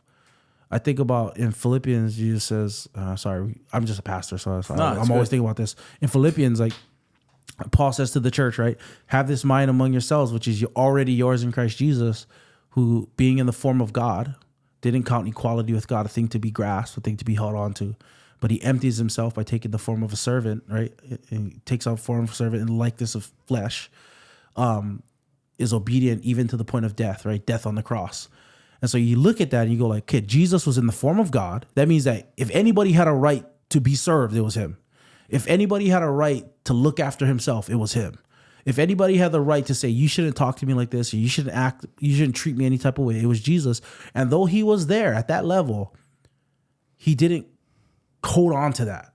And instead he empties himself, right? He gives himself over to his people who don't even like him, who don't even give him the respect he deserves, who don't even treat him right. And he's so obedient to God that he loves the church and the people, even to the point of dying for these bunch of people that don't like him.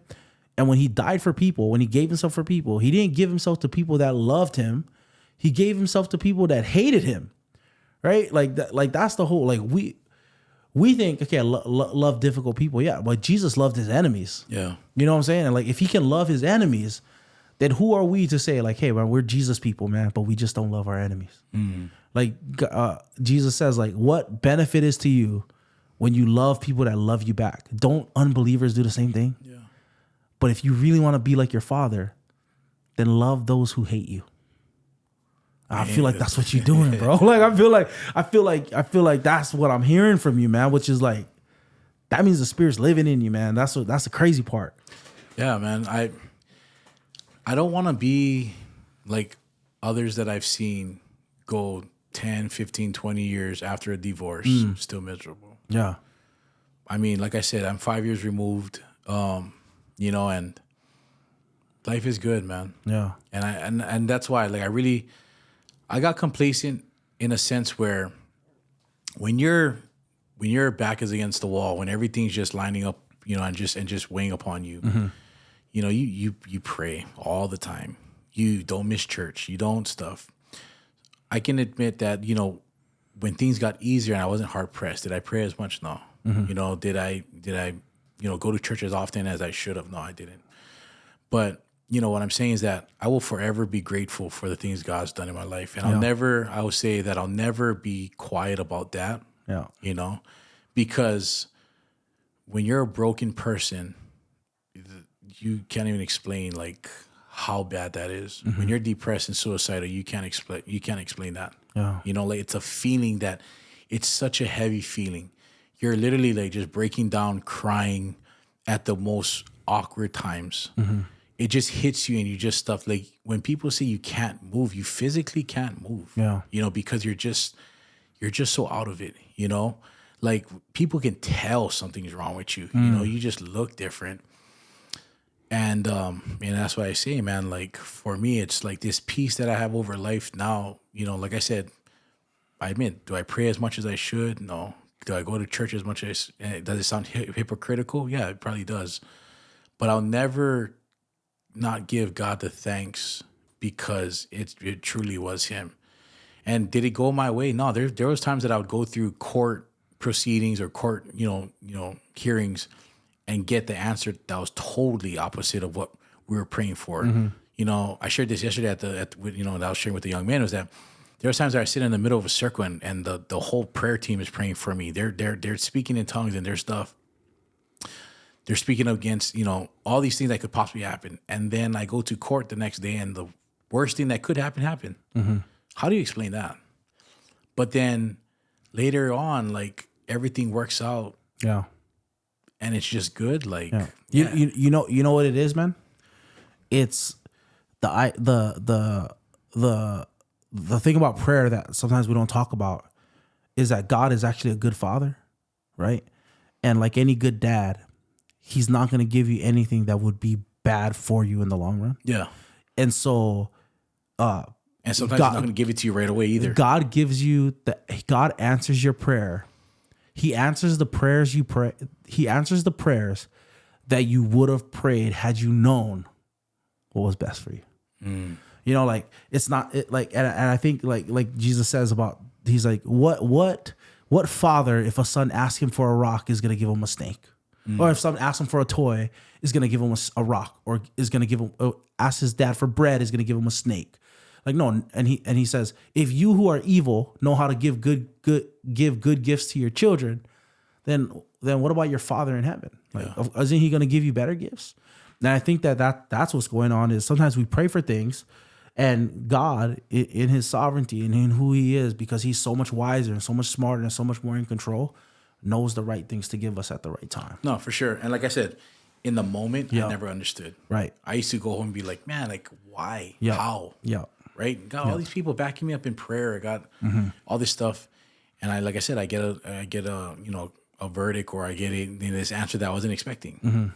But like I said, I'm able to look back at things now in this vantage point where I'm at right now in life. That's unreal. And it just all worked out. Yeah. You know, like it worked out way better than I possibly could ever, you know. It doesn't mean that me and my ex-wife are back together. It just means that like we're both in good places. Yeah. And at the end of the day, our kids are in the best position that they possibly can be at for their circumstances. You know what I mean? Yeah. And that's all that I can ask for. Yeah. You know what I mean? And that's what I'm saying, where it worked out. Yeah, that's awesome, man. Yeah. So yeah. And I'm praying that people understand that and they see that there's so much hope. Like your story is just living out the hope. Bro, honestly, I could spend like there's so many different topics, you know, that I'll never I told myself I would never open up and say the exact details of the divorce. I would share the learning moments. Yeah. You know what I mean? Yeah. But man, I'm telling you, bro, I could speak for hours. Yeah. Just on like just so many instances where, you know, like it was just learning things for me. Yeah. Like, and I think, like I said, I looked at it as if I was going to learn something, or if I was going to go through the biggest thing in my life, I was going to learn something from it. And that's exactly what happened, man. Yeah. and all of this stuff that you just talked about flowed from that. From that. Yeah, that's crazy, man. We wasn't even gonna touch the subject. No, we wasn't. No, that was supposed to be something else like next month or something. No, but that's what My I'm saying. bad. No. But I felt like it was fitting. Yeah. You know what I mean? Like I knew that what we wanted to, we wanted to talk story. Yeah. But I felt like, you know what, like I think it was the right timing. Yeah. And like it just really flowed right, Bro, and you know what? That's one last like encouragement too, is like, bro, if you're going through stuff, find somebody to talk to, bro. I don't care if it's a counselor. I don't care if it's like a good friend. Hit Rocky up. Hey, you know what? I've gotten DMs through Instagram or Facebook. Yeah. On people that I don't even know. Yeah. That are just like, hey, I've heard, I don't know what you went through. Right. But I see your message. Because I do try and drop some motivational stuff on top of my, my social media. Yeah. And they'll tell me what they're going through. I don't know them. But I also know the impact that, it had on me when somebody was there for me. Right. So I'll just tell them straight up, like, hey, or I'll reach out. There's a couple of times I've seen people just post, like, just emotionally vomit on social media. I'll write them a little message, man. Like I said, I don't know what you're going through, but don't give up. Because most people would just mock those guys. Yeah. Most people are just making fun of those people. Yeah. And you're there like, man, let me encourage them. Yeah. Maybe just that little stuff. Like, there's times where I got a response like, man, like, I don't even know you like that, but I appreciate that. And that's all. That's, you know what I mean? I'm not looking for a pat on my back. I'm just saying, like, because I don't know where their mind frame, their frame of mind is. They might be at that level where they might do something, that they might regret and might not be able to take back. So if you can just spawn a little encouragement, like, hey, just one more day. Yeah. You know what I mean? And that's good, It's amazing, bro. Love you, my brother. Love you too, man. Appreciate you. I appreciate you. Yeah, I can't wait to see more stuff, man. Yeah, for sure. Yep. Love you, brother. Love you too, man.